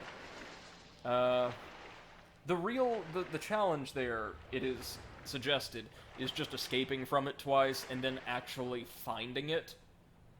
Because that idol across the valley is not at all obvious. Eclipse asks, what does From have against giant white reptiles? They want us to jump on their heads and stab them a lot. Yeah, now that you mention it, they do. But, I mean, hey, it paid off for us here, because we got the serpent viscera, which is something we're really gonna need. But remember, we need fresh and dried fruit, apparently. We'll get the dried fruit next. Oh, sorry, I missed that. That's a new upgrade material. Adamantite scrap. Adamantine ore with a dull silvery shine. Adamantite can only be mined in the oldest parts of Ashina. Ancient rock and soil is said to attract the grace of gods, perhaps lending this metal its supple strength. So adamantite will be used for most upper level upgrades, I want to say.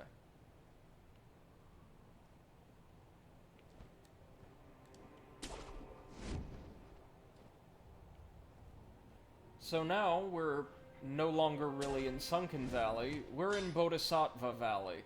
A gorgeous place of repose and, like, spiritual contemplation. It's inhabited almost entirely by monkeys. Monkeys with swords and alcohol. Hell yeah, this is my kind of party. Now, most of them are totally harmless as long as you know they're there. But certain among these guys will absolutely wreck you. You know, some of them are very, very good fighters.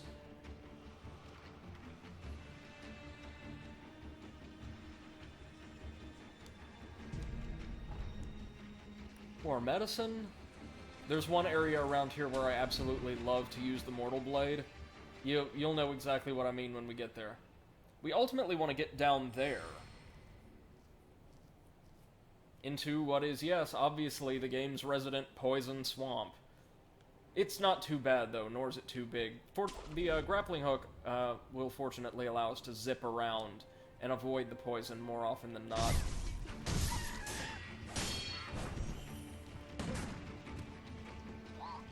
Oh yeah, some of them have guns, too. Because of course they do.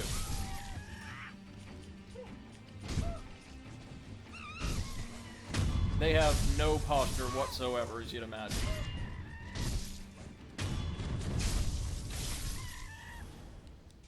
What are they guarding, though? Mibu Balloon of Wealth. Even more medicine. Oh, before long we'll hit that place where the Mortal Blade is always great fun to use. I think, as long as I can remember where it is. There's a lot of little stuff around Bodhisattva Valley. It's not huge. But what there is pretty spread out. Oh, night jars! Okay, hey guys. It's been a while.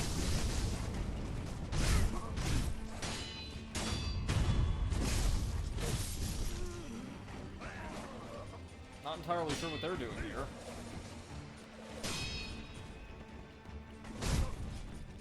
Oh, we knocked him down. Nice.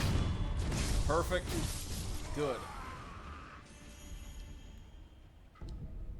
Oh yeah, there it is. There's where we want to use the Mortal Blade. Look at that.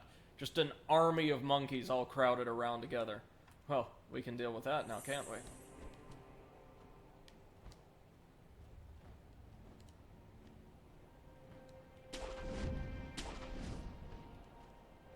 Couple more musket monkeys up here. Or no, one musket monkey and then just a regular one. Oh, get ready. I love this, I love this, I love this. Here we go. No, not that. Look, the game is like chugging, there's so many of them. No. Yeah, one strike of the Mortal Blade and down they go. Frame rate just plummeted. There's too many of them for the game to handle. Just too many.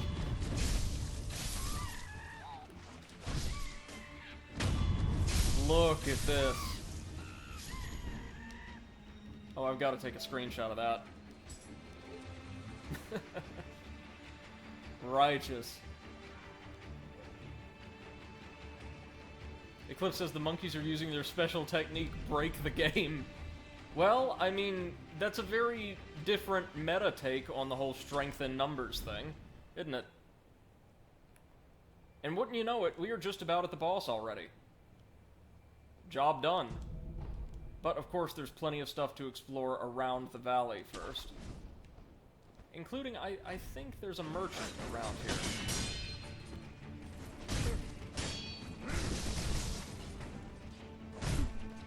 There we go. These guys aren't quite as much of a threat as they used to be. Good. Eclipse says, gotta be honest, when I jumped on the Ancient Wyvern's head and it just died, my disappointment was immeasurable. Really? I think it was an absolutely phenomenal fight because it was such a striking set piece. Hey, Headbanger, how's it going, man? Hope you're having a great day so far, and thanks for joining us. You join us just as we get ready to take on what, in my opinion, is one of the hardest fights in the game, so fun times will be had by all who aren't me. Okay, so lots of sugar. We don't need the sugar for the most part. We do need to explore Bodhisattva Valley to A, find the merchant, and B, collect any useful goodies that may be down amidst the swamp. Clip says, strength in numbers taken to such an extreme even the universe is like I'm out. Yeah. Yeah, well, I mean, these guys need all the help they can get.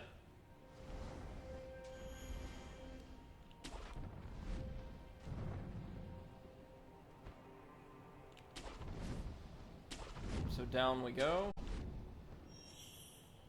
Down into the swamp.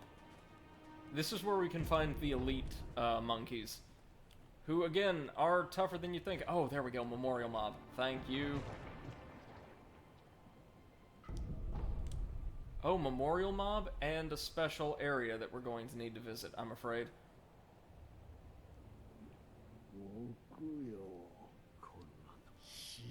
Of course. The toxic Memorial Mob. So he sells a green gourd that will give us X amount of poison resistance and healing per life. A curved moss-covered gourd filled with medicinal water. While it does not heal poison status, it reduces poison buildup and increases resistance. This gourd was made out of necessity by those that made poisonous lands their home. It said that if you live there long enough, eventually poison won't affect you at all, if only. Other than that, the only thing he's selling that's really valuable is this gunpowder, which, we'll go ahead and take. Why not? Eclipse says, it was a striking set piece, to be sure. I don't know, maybe I'm just biased to dragon fights. I like them. Possibly, definitely. I think FromSoft does a good job with them more often than not, but I'll be totally honest with you, and this is an unpopular opinion. I'm not a huge fan of, like, dragon fights in games in general, or usually dragons in general. I think when you do interesting things with them, like, say, Dark Souls 1 did with its DLC, or the fight you're about to enter into if you're playing through Archdragon Peak will, or no, the King of the Storm, they could be really interesting. But generally speaking, no, not a huge fan, if that makes sense. I'm sorry, it's been a long day, been a long week, so I may be a bit less coherent than usual. So if we head over here, we should be able to find the super monkeys. Yeah, so like the pale, like white-furred monkey with twin swords. He's really competent with a sword, as it happens. poison swords at that. Okay, hold on, there's one way to take care of this.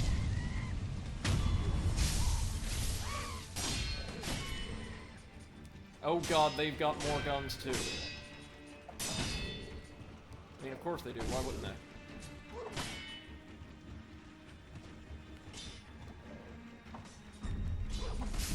Ooh, that was a sweep, damn it. There's only a couple of these in the entire game. They're really cool enemies, though.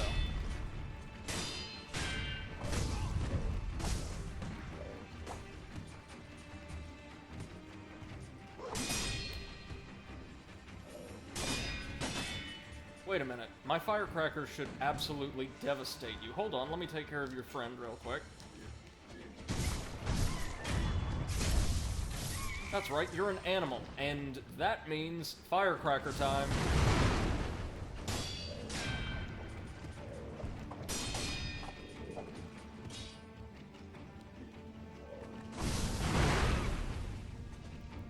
There we go.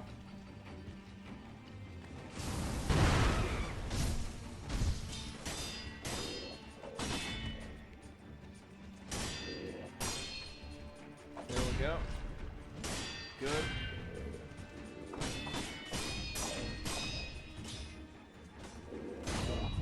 Oh my god, the pathing is just going crazy. Hey, Seth, welcome, and thank you so much for the raid. And what's going on, like? Hope you're having a great day. Hold on. Seth, if you'd be interested, I would be more than happy to have you on commentary. I would need just a minute to stream to Discord, but if that's something you'd be down for, we can certainly do it, as we're coming up on what I consider to be one of the hardest bosses in the game. Perfect time. Yep, okay, 1 second. I got you. This means I am going to have to mind chat through another means. Hold on. Go to Twitch on my phone. This is how I have to do it, because my setup is so antiquated. We will go to... channel, my channel. Oh, thank you, Seth. I appreciate it. I'll use my phone as best I can, though. There we go.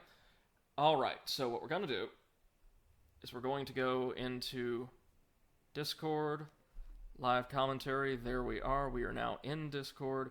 And what we're going to do is share our screen. Hey, Seth. Knock, knock. Hello. Hey, okay, let me see. What I'm going to have to do is just share my screen like this. Mm-hmm. There we are. Can you see this? I see a loading screen. Yes, I see it. Perfect. Phenomenal. All right, folks, let us know how our audio balance is, if Seth's just a little too loud or too quiet, and we will adjust things to suit us. Did you just call me loud? No. You know what I mean. Okay. So what is the plan now? The plan now is to make it to the end of this valley inhabited entirely by these monkeys that really know how to get down. Like, they've scavenged a bunch of swords and rifles and have been brewing their own alcohol. They're a great time. And we need to acquire a ritual component that grows in the deepest parts of the valley. But first, if we want the best ending, we're going to need to go through this cave. Eclipse asks, who's there? This is... Oh, MC says too loud, definitely. Okay, one second. We can handle this. Hold on. Audio mixer. There. Is this better? Seth, something if you can also make me a little bit more quiet on Discord. Just right-click on my name in the list, and there is That's supposed what to I'll be... do. Yeah. Exactly. 1 second. Okay. Let's try this. Let us know where we're at, friends. Okay. Ice baby. Yeah. So how's your day been, Seth? Okay. Busy. Working for 10 hours, so, you know. Oh, right. Thrust attack. Never mind.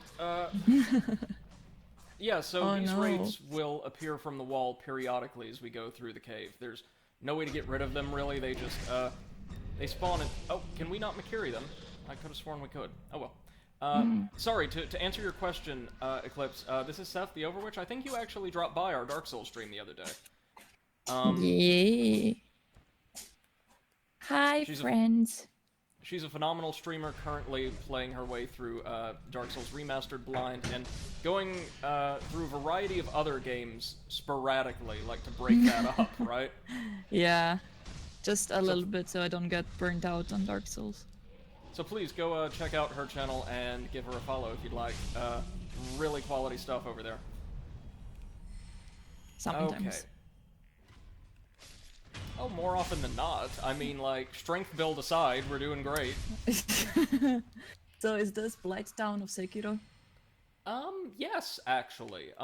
It's one of 2 areas in the game where there's a ton of, poison concentrated in one area, and, yeah, so that thing about the serpent god we killed a minute ago, there's 2 of them. Don't worry, everything will be fine, everything will be fine, nothing's fine. Nothing's fine. So the poison geckos are going to be a pain in the ass for the time being, but all we need to do is get to the rear of the cave, then we'll be... Oh, hell, poisoned. Okay, don't worry, we've got antidotes for that. You can actually pause this game, which is nice. I don't think you can...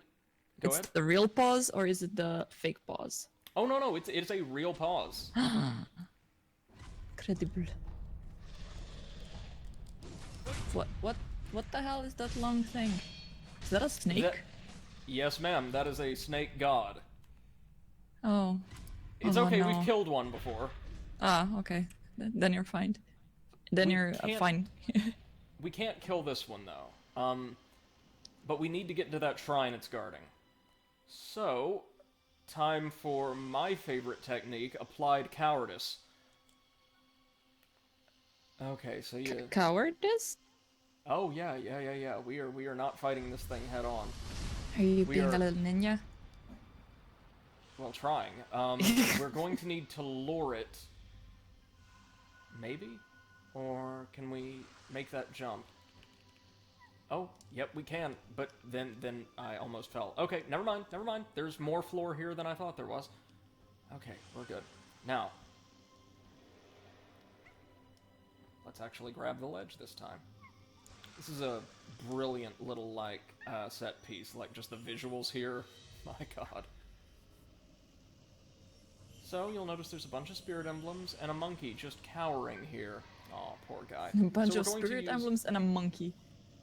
We're going to use our puppeteer jutsu to,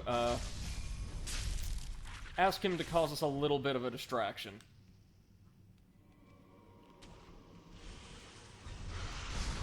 Oh, shit. Never mind.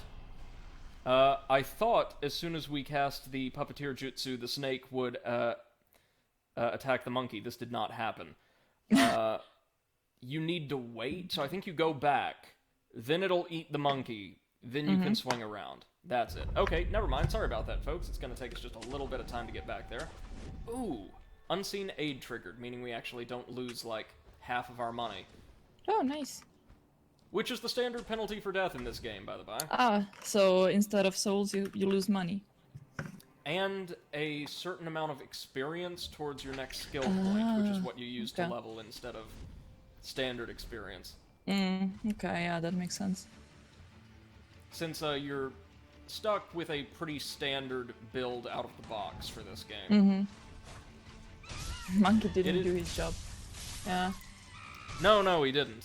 Which is a real shame, but trust me, that is not the worst thing a monkey's going to do to us in the next couple of hours. Oh, wait a minute. Seth, you want to see something pretty interesting? Or at least amusing? Get ready for the game to shit itself. Hold on.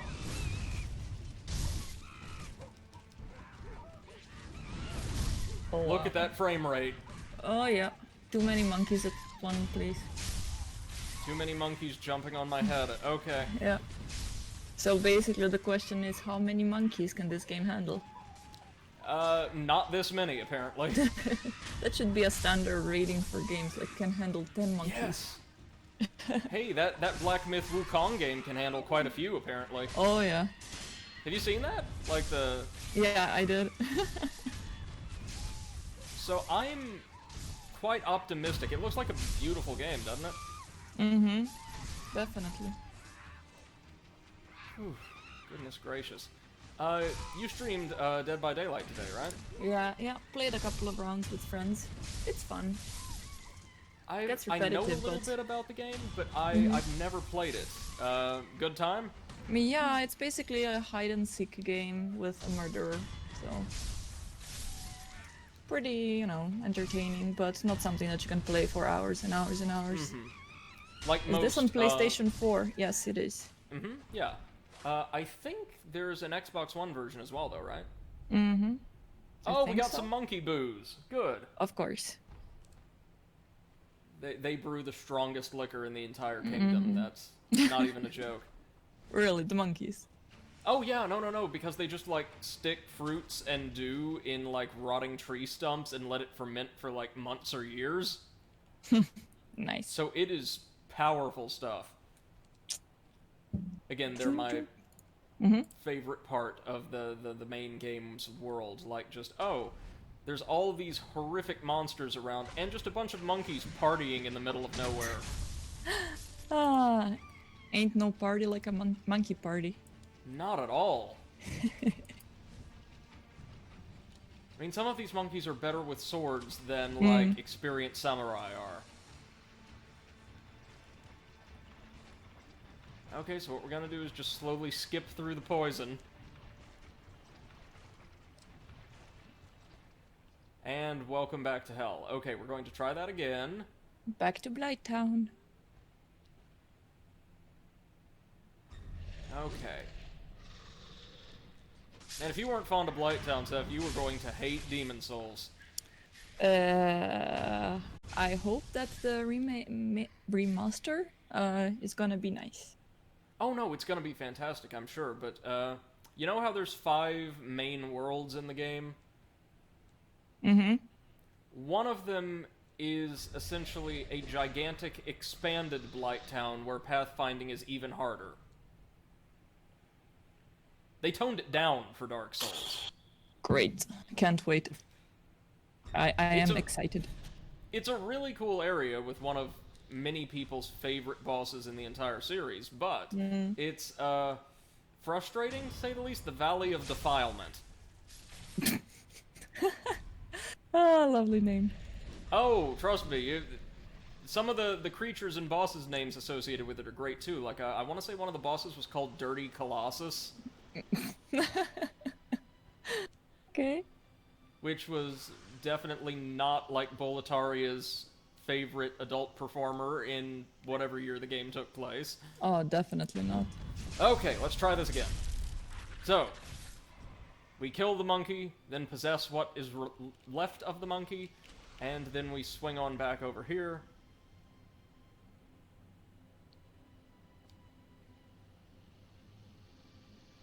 Monkey, do your job. There we go. Thank you, monkey. Your sacrifice will not be forgotten. For a few minutes anyway. Okay, now if we come here, we'll see this ancient idol cradling dried serpent viscera. The great serpent is a god of the land, and right, we've seen all this before. Apparently, denizens of the Sunken Valley worship the organs, believing they represent the deity itself. Oh, so kind of like an Osiris thing. Okay, so we also get some Mibu balloons that I'll never use. Have you ever used a ton of the like little buff or consumable items in Dark Souls stuff? I don't think so. I think I'm the type of player that likes to save everything just in case and then never uses it. And I will tell you at this point, with like the Zweihander, you were not going to need any of it. Nice. Oh, yeah, we come back out at the Ashina Depths. This is an area we don't want to explore right now, I promise you that. Because it's another little poison swamp, inhabited by, a really powerful gun-toting enemy. It's the other Snake Eyes. So, we will be coming back here later, though, because this is the route to, Mibu Village. What we want to do is head back to the Riven Cave, and from here we can finally tap the Bodhisattva Valley idol. And, MC says might be better on PC, like the frame rate. Oh, yeah, definitely, it would. Definitely, definitely. I don't know if this game's available on PC, though. It is. Yeah, it's on Steam. Oh, nice. I think for $60 or something. So definitely not cheap. The only ones that are console exclusive are Bloodborne and I think the Demon Souls remake. Mm-hmm. Yep. PS5 launches, what is it, late or mid-November? 19th of November. Oh, shoot. Yeah. I'm gonna have to see if I can get me one. Yeah, that is 2 days before my birthday. Oh, right on. Yeah. You're going to be having fun then. Yeah, and especially since I'm gonna have the entire December off, so woohoo! Yeah. I'm gonna be gone for the world. Oh, shall we? Once more, into the breach! Huh! Yeah. Oh, that is just the best. That is the best friggin' thing. That looks very satisfying. Oh, yes. Oh, yes. And they give us plenty of, like, ceramic. Because, sure, why not? Okay, we drop down here, swing over here. We can collect most of the kit left around Bodhisattva Valley. Most of it's just sugar, for some reason. It's a gorgeous-looking area, and not too long. That's one great thing about Sekiro, is the areas don't overstay their welcome, like certain areas in the Dark Souls series had this unfortunate tendency to do. Oh, yeah. I'm thinking in particular of, say, like, what's one of them that took for... honestly, New Londo feels a bit too long for what it is. Yeah, it looks a bit, I don't know, empty and confusing. It's like a maze of nothing. Very bland. Yeah, it's a maze that you don't even want to reach the end. You just want to get back to the start and get the fuck out. Yeah, and there are no bonfires down there, but... Yeah. Oh, wait, no, that reminds me. You may actually want to use some consumables for that fight, then, the Four Kings. Oh, yeah, They have elemental weaknesses, which is something I did not know for the longest time. Let me guess, to fire? Yeah, actually. I never would have guessed that. But, they still count as undead, despite being like these giant glowing trees. Right. Okay, so let me take a drink really quickly, and we will get into this fight. Oh, heaven help me.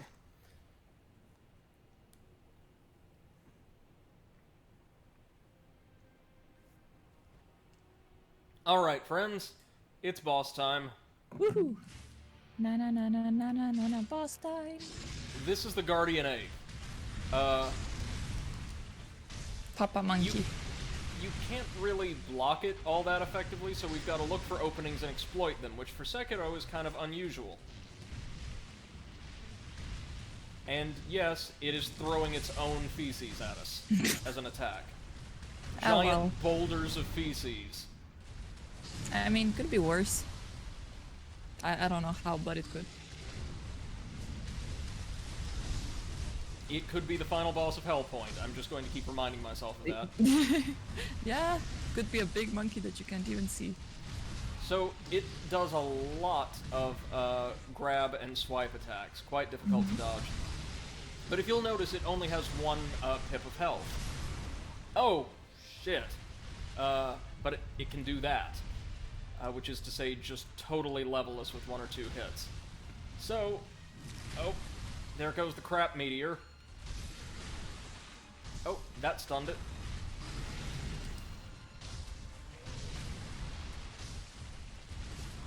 Oh, Lord. Its moveset is very difficult to read.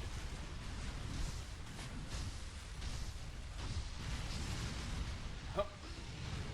It's a gorgeous looking creature, though. I love the model work here. I mean, all of those hairs must be really Yes. hard to render. Oh, Lord, yes. Come on. No! No! Oh, we're screwed. We're nearly screwed. Yeah, I'm gonna have to relearn this one. Now, of course, being an animal, it's very susceptible to, Fire? Christ. Firecrackers, actually. We can spook it by, like, setting off some explosives in its face, like so. Nice. See? It's like a doggo. Exactly. But the problem is, near as I could tell, we kind of can't block it effectively, which is fine. We will get this. This is one of the fights from the game that's really Eclipse says, so for a minute Sekiro becomes Bloodborne? Yes, it does. For in a couple different places actually. But Unseen 8 again. Thank you. This is not going to be fun though, y'all. I'm just going to be straight up with you. This is going to be a slog. Oh, by the way, speaking of Health Point, remember that I said that I've ordered the collector's edition or like some sort of special edition. I got contacted by the shop and they said they are still not sure when they're going to release it and send it my way because they have not heard from the devs or something. I don't know, but that's also buggy. Even the delivery of the collector's edition. I guess I can that makes sense because they're a very, very small team and like if they've been affected by COVID, for instance. Yeah. But I'm looking forward to getting it. Oh, I didn't use the Mortal Blade. Oh no. That means I used up a whole lot of our like special attack energy, basically. Whoops. But it's okay. We can manage. Oh, we actually can deflect those attacks. It's just very difficult.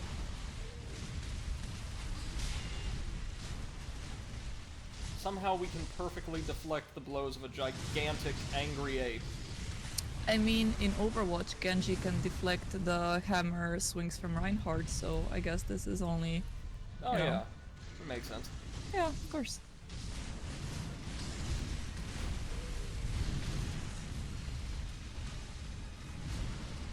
Okay.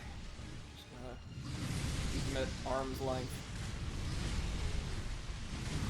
It's a crazy moveset it's got, isn't it? Oh! Awesome! We actually knocked it over and frightened it, which is what you want. And now it's going to, like, start dive-bombing us.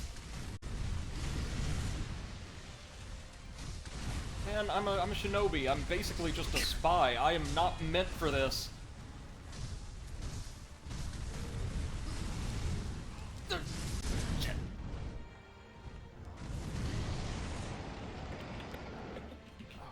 Out of here. Get us the hell out of here. Oh, the giant shit bomb again. Shit bomb. I don't know what the way to describe it. It's madness. This whole fight is just insane. I mean, you're fighting a big monkey, so... Oh, and it grabbed us again. Hell. I'm staying too close to it.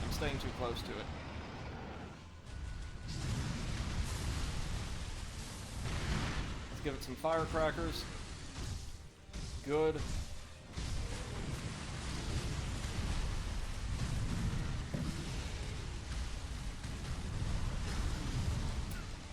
There we go. Notice though, it's just shredding my health. That's the issue here.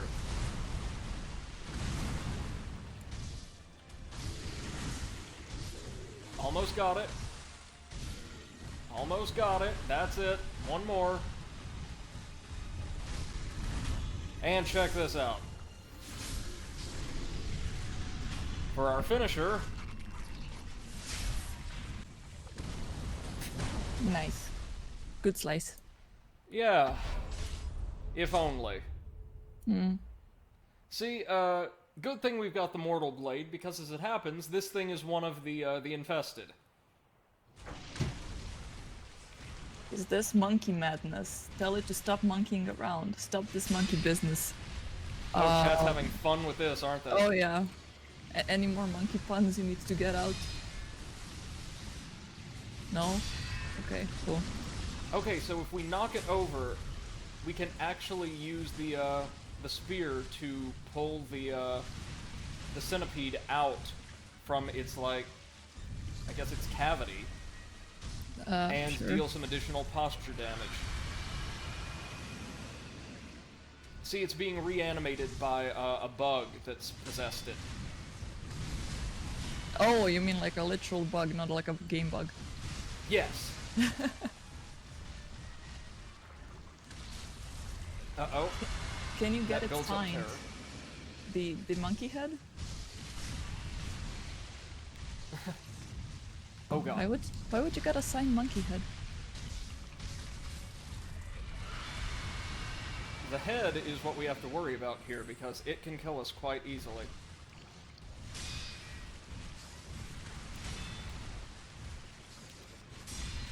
So it fights with a very unorthodox style here, but its sword attacks are actually what we want to exploit more than anything else. Okay, roar, roar, roar.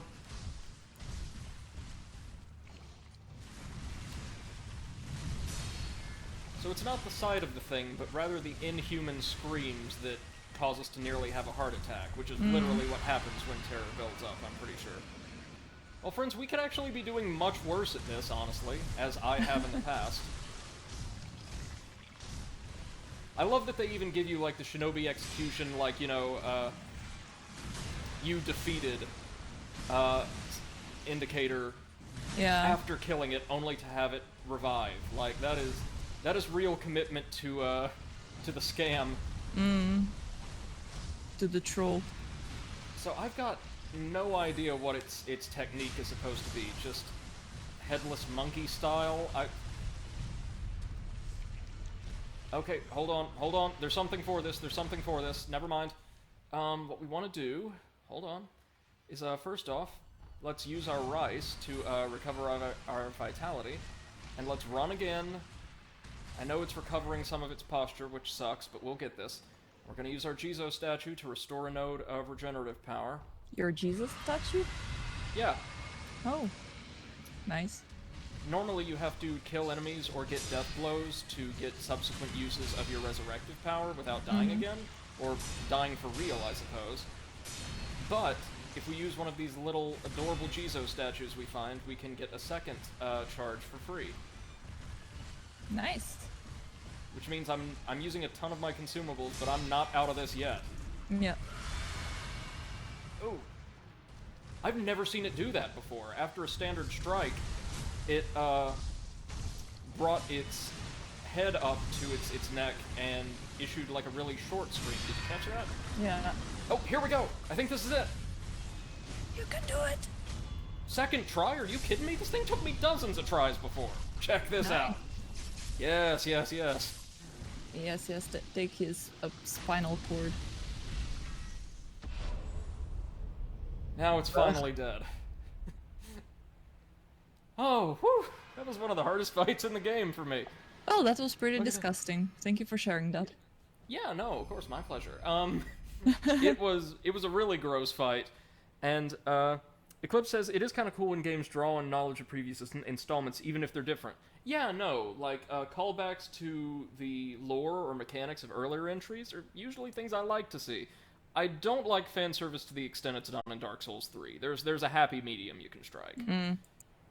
Let's see. The guardian ape was defeated, though its roar can still be heard. It's said that an infested body marks the undying. And, oh, we get a finger! We, like, just ripped a finger out of its stomach because this fight wasn't disgusting enough yet. The slender finger of a young woman. Let's see if this can get, like, visceral enough for us. Found in the belly of the guardian ape, it is partially digested. There's a shinobi technique called the finger whistle that can drive beasts wild. The finger whistle? Yeah. Okay. The one who used it before clearly used it for this purpose, as evidenced by the finger's open hole. I have a lot of questions here. Yeah, me too. What? Never mind. No, so, like, there's a finger that appears to be partially digested, so it's, like, worn away, but that would suggest, like, oh, there's still some flesh on it? But it's been converted into a bone whistle that somehow drives animals insane. And it has a hole? Yeah. Like, a hole you blow into. Woo! So you're just, I guess, sucking on this finger to, like, drive wild animals insane or something. Oh, well. It's, man, Shinobi had some issues. Yep. We could pick up our, medicine skill, though, to further increase the amount we heal. Oh, and confront the memory of the guardian ape, which, I thought I would need years of therapy to do. What does it say now? They say that an infested body is the mark of the undying, but such a long life would be quite lonesome, even for an ape. Perhaps the echoing roar of the guardian ape was in fact a solicitation of sorts. Of course. You know, Seth, had you not drawn my mind to that place at first, I don't think I would have, like, absorbed it quite to this extent, but this whole area, this fight and everything surrounding it is kind of disgusting. Yep. Except it's basically Blighttown. Yeah. Check this out, though. Oh, that's pretty. This is the ritual item we need. Lotus of the Palace. A white lotus flower found blooming in the depths of the Sunken Valley, where the fountainhead waters pool deeply. The flower's aroma attracts female apes. Thus the guardian ape carefully tended to it so as to offer it to his bride. One of the incense ingredients sought by the divine heir for immortal severance. That's kinda cute. Yeah, so at least we end on a high note. Kind of. Alright, take care, spirit of the poop ape. We will head back now to the bottomless hole. No, we will go back to the temple so we can get some additional prosthetics. We can fit the divine... Is it the divine banishment or something like that? The giant fan. And we can take the finger bone and jam it into our prosthetic arm to use a special whistle.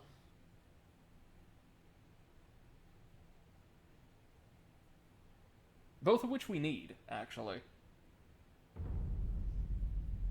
Oh, you'll notice it's gotten later in the day. The world state has changed. It's not a thing that happens super often in Sekiro, but like in Bloodborne, it does happen, and it does matter. I think it happens in Dark Souls 3 as well.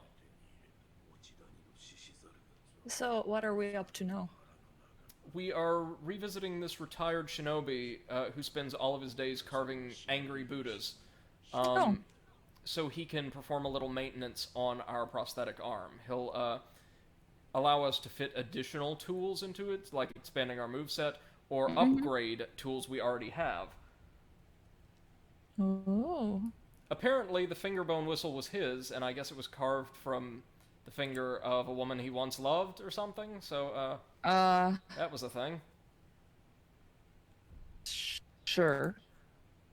So Divine Abduction is really only useful in regular combat for turning enemies around so we can go ahead and get a backstab in on them even if they've already seen us.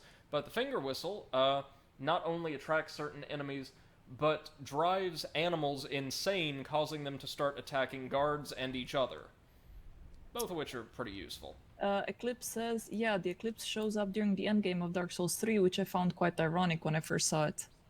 Oh yeah, that's right, the dark sign blots out the sun. Remember, like, all the pilgrim butterflies start floating up towards what used to be the sun? Like, I think when you enter Lothric Castle? Yeah. Okay, so what do we want? I want double Divine Abduction, not because it's a tool I use particularly often, but so we can get Long Spark, long-lasting firecrackers. Let's see. Gathers and releases a gust of wind, forcing enemies caught by the blast to turn around. Can be waved twice in succession. It's a mild sort of being spirited away that can be returned from quite quickly.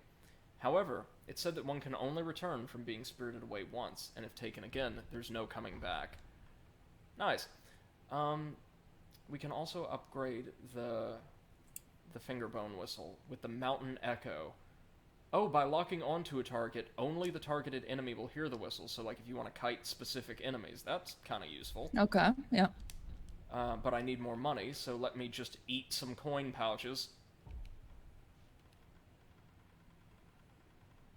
It's not quite as fulfilling as crushing a soul, but hey. Reminds me of Sly Cooper, kind of, seeing all those coins go flying all over the place. Man, wasn't that a great series? I actually played it first, I think, 2 years ago, or a year ago, something like that. Yeah, because I didn't have a PlayStation 2 growing up, so... I played a lot of those games very, very late. But I still enjoyed it. It was a damn great game. Which one did you play? The one with the book. Oh, the first one, Thievius Harpunus. Yes, that one. Oh, man, you really need to, maybe on stream, if you'd be inclined, get around to playing the others, because they integrate A gameplay style that I kind of want to call like Assassin's Creed with a point or with personality.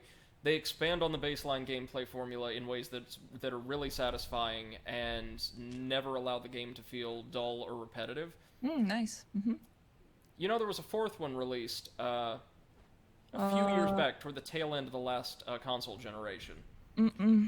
But it was made by Sansaru Games, the company that handled the remake of Spyro 3 for the Reignited trilogy. The worst one of the three. Yes, but their Sly game was fantastic. Problem was, it received no marketing and sold terribly, so... yeah. There goes one of my favorite series from childhood. I kind of felt like that after some time, just platformers like that were not a thing anymore. Which is a real shame, because they had some phenomenal environment design. The best of them did. Yeah. There was also Bubsy. So yeah, there was Bubsy. There was a Spectrum. Oh, I actually have the new Bubsy game on the Switch. How is it? I've heard it's terrible. It's absolutely terrible, yes. I'm very sorry I spent like, what, $10 on it? I regret it so much you have no idea. I've heard it's very short. It's a fucking endless runner. Why would you make an endless runner? Also, why would that be your triumphant comeback after years and years as a laughing stock? I don't know, I was like, did they learn from their mistakes? Did they make an actually good Bubsy game? And I was like, nope. No, they're still there. No, hell no. Okay, Fire Reignited has been really good for me so far, but I'm dreading getting to 3 because I heard some pretty blah things about it. It's definitely the most blah out of the Reignited games, but it's not bad. It's definitely not bad. I would argue that, well, I enjoyed 3 in the Reignited form significantly more than I did the first game. The issues I have with the third game have nothing whatsoever to do with Sansaru's adaptation, which was, to be fair, clearly rushed. You can tell. Yeah. But that it felt like Insomniac ran out of ideas, and they had these beautifully designed, distinct stages to platform through. But there's like no platforming. The last 2 or 3 worlds are full of nothing but like endless minigame gauntlets. Not only that, but also I felt like they were just working too hard on hiding away the collectibles like diamonds and stuff. And then at the Reignited, they just added the button where Sparks can just tell you where the diamond is. It's like, okay, then I guess I'll just follow the arrows. Yeah. Hasn't there been talk of like another Spyro game in the classical style being produced for like next year? Yeah. I think it's been confirmed as well. Oh, nice, because I'm really looking forward to Crash 4, so if they can do that with Spyro. Yeah, I think Toys for Bob is doing it. Nice. Yeah. At least I hope so. So, our friend here is doing much worse than last we saw him. He still hears the shamisen, which we can't, and he's facing this massive kind of ritual pit. We're going to skip through some of this because God knows there's a ton of this. Souls game with actual dialogue. Yeah. And I don't know, it could just be me, Seth, but it feels like the pace at which voice acting is blocked and recorded for Souls-likes, which, you know, like a lot of the VAs adopt this slow, plodding, almost narrative tone, right? Like you'd hear in like a gothic horror podcast or something. Yeah. It feels a bit too slow for a game like this, like it's taking you out of the action too frequently. Yeah, I kind of feel Sekiro is more of like an action hack and slash than it is, you know, a Souls game, to be honest. I mean, it still is, you know, hard and whatever, but I don't know. It doesn't... It feels more like Darksiders. Ooh, yeah, no, and it feels phenomenal. My favorite thing Sekiro does is introduce a really, really significant number of boss battles, like dozens of them. Because I don't know about you, I think that Dark Souls is at its best in and around its boss encounters. Okay, so we're going to do something horrible. We're going to lure him to the dungeon to act as a test subject for the surgeons. We can feel a little bit better about this because he would have died no matter what we do. Yeah.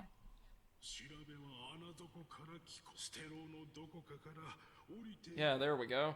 Head off to the dungeon, full of horrible failed experiments. Take care, sir. I'm so sorry. Now here, we've been told several times now to reach Mibu Village, we have to, like, fling ourselves from the pit. Oh, and it's the pilgrim again. Oh, Seth, we're coming up on an area that is absolutely mind-blowing. In a good or in a bad way? Oh, a very good way. Nice. It's the quote-unquote haunted area. Sekiro looks really fast, then the dialogue is a screeching halt. I think it's in its best in the boss battles and in the exploration of a new place. That's always exciting and terrifying. How quickly that feeling wears off is another matter. Agreed. This game, like most of FromSoft games, is at its very best when you're in control. Which is why I think Dark Souls' decision to put most of the lore, or, like, the narrative in, oh god, it's more of these. In totally optional item descriptions that you can access anytime you want to, is a good one. There's plenty of that in this game, of course, but there's just more mandatory dialogue you have to do at certain points to progress the game toward the ending you want, which is, And it's not like Dark Souls where, oh, if you do a character's quest line, you get optional fights, or optional gear, or rewards, or anything like that. It's usually just talking. Yeah. Doesn't sound too fun. No, but it's a very minor part of the game. On the whole, I would say I enjoy this way more than Bloodborne, and more than Souls 1. I might honestly enjoy it quite a bit more than Souls 3, if we're being honest.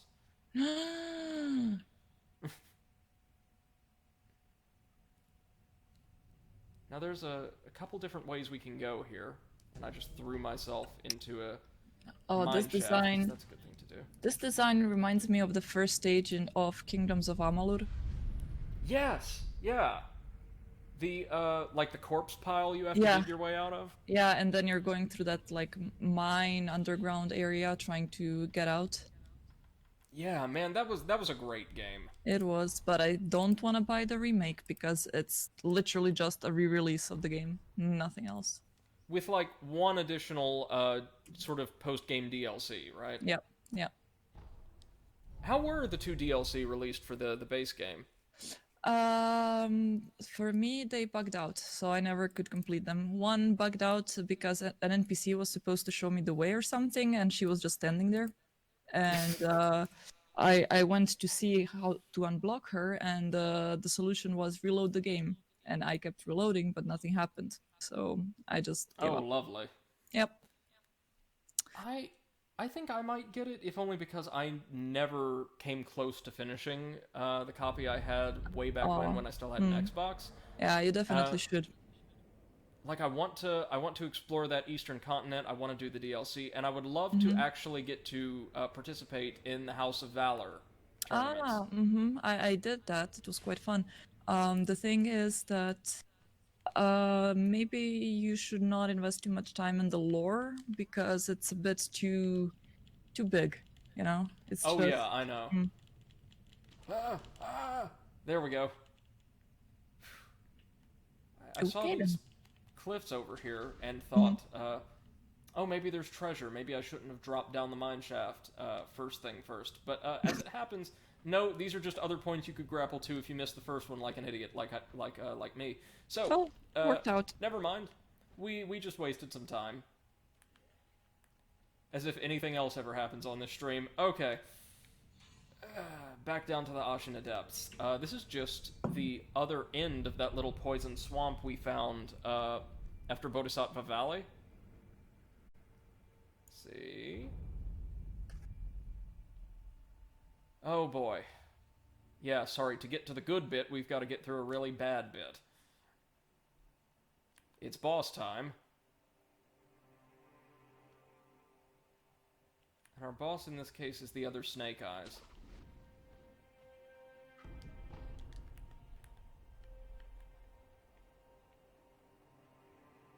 How are we gonna deal with them? Oh, wait a minute, I've got an idea. Yes. Yes, I've got... I mean, it's probably not going to work, but nope, yep, we've already aggroed them. Uh-oh.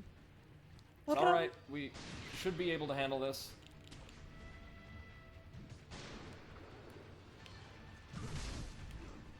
Oh no, that's... They both have the shotguns. Okay.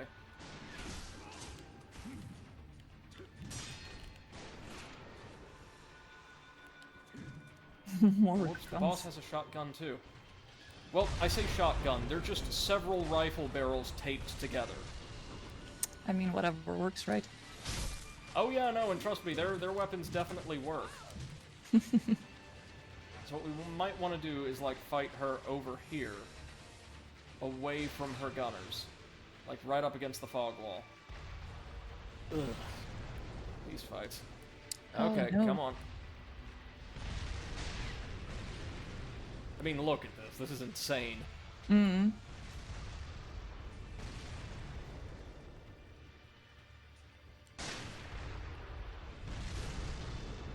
Oh wow, she actually did get struck by a cannon, but like for no damage somehow.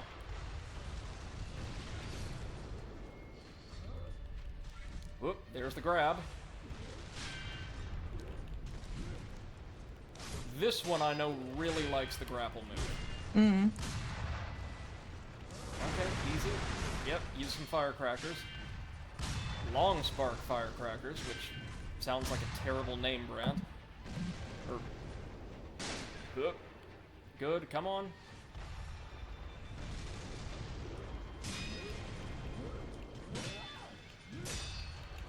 That's it. She's got a really considerable posture gauge, though, like all of the Snake Eyes. This is as perilous an environment as you will ever get for a fight in this game.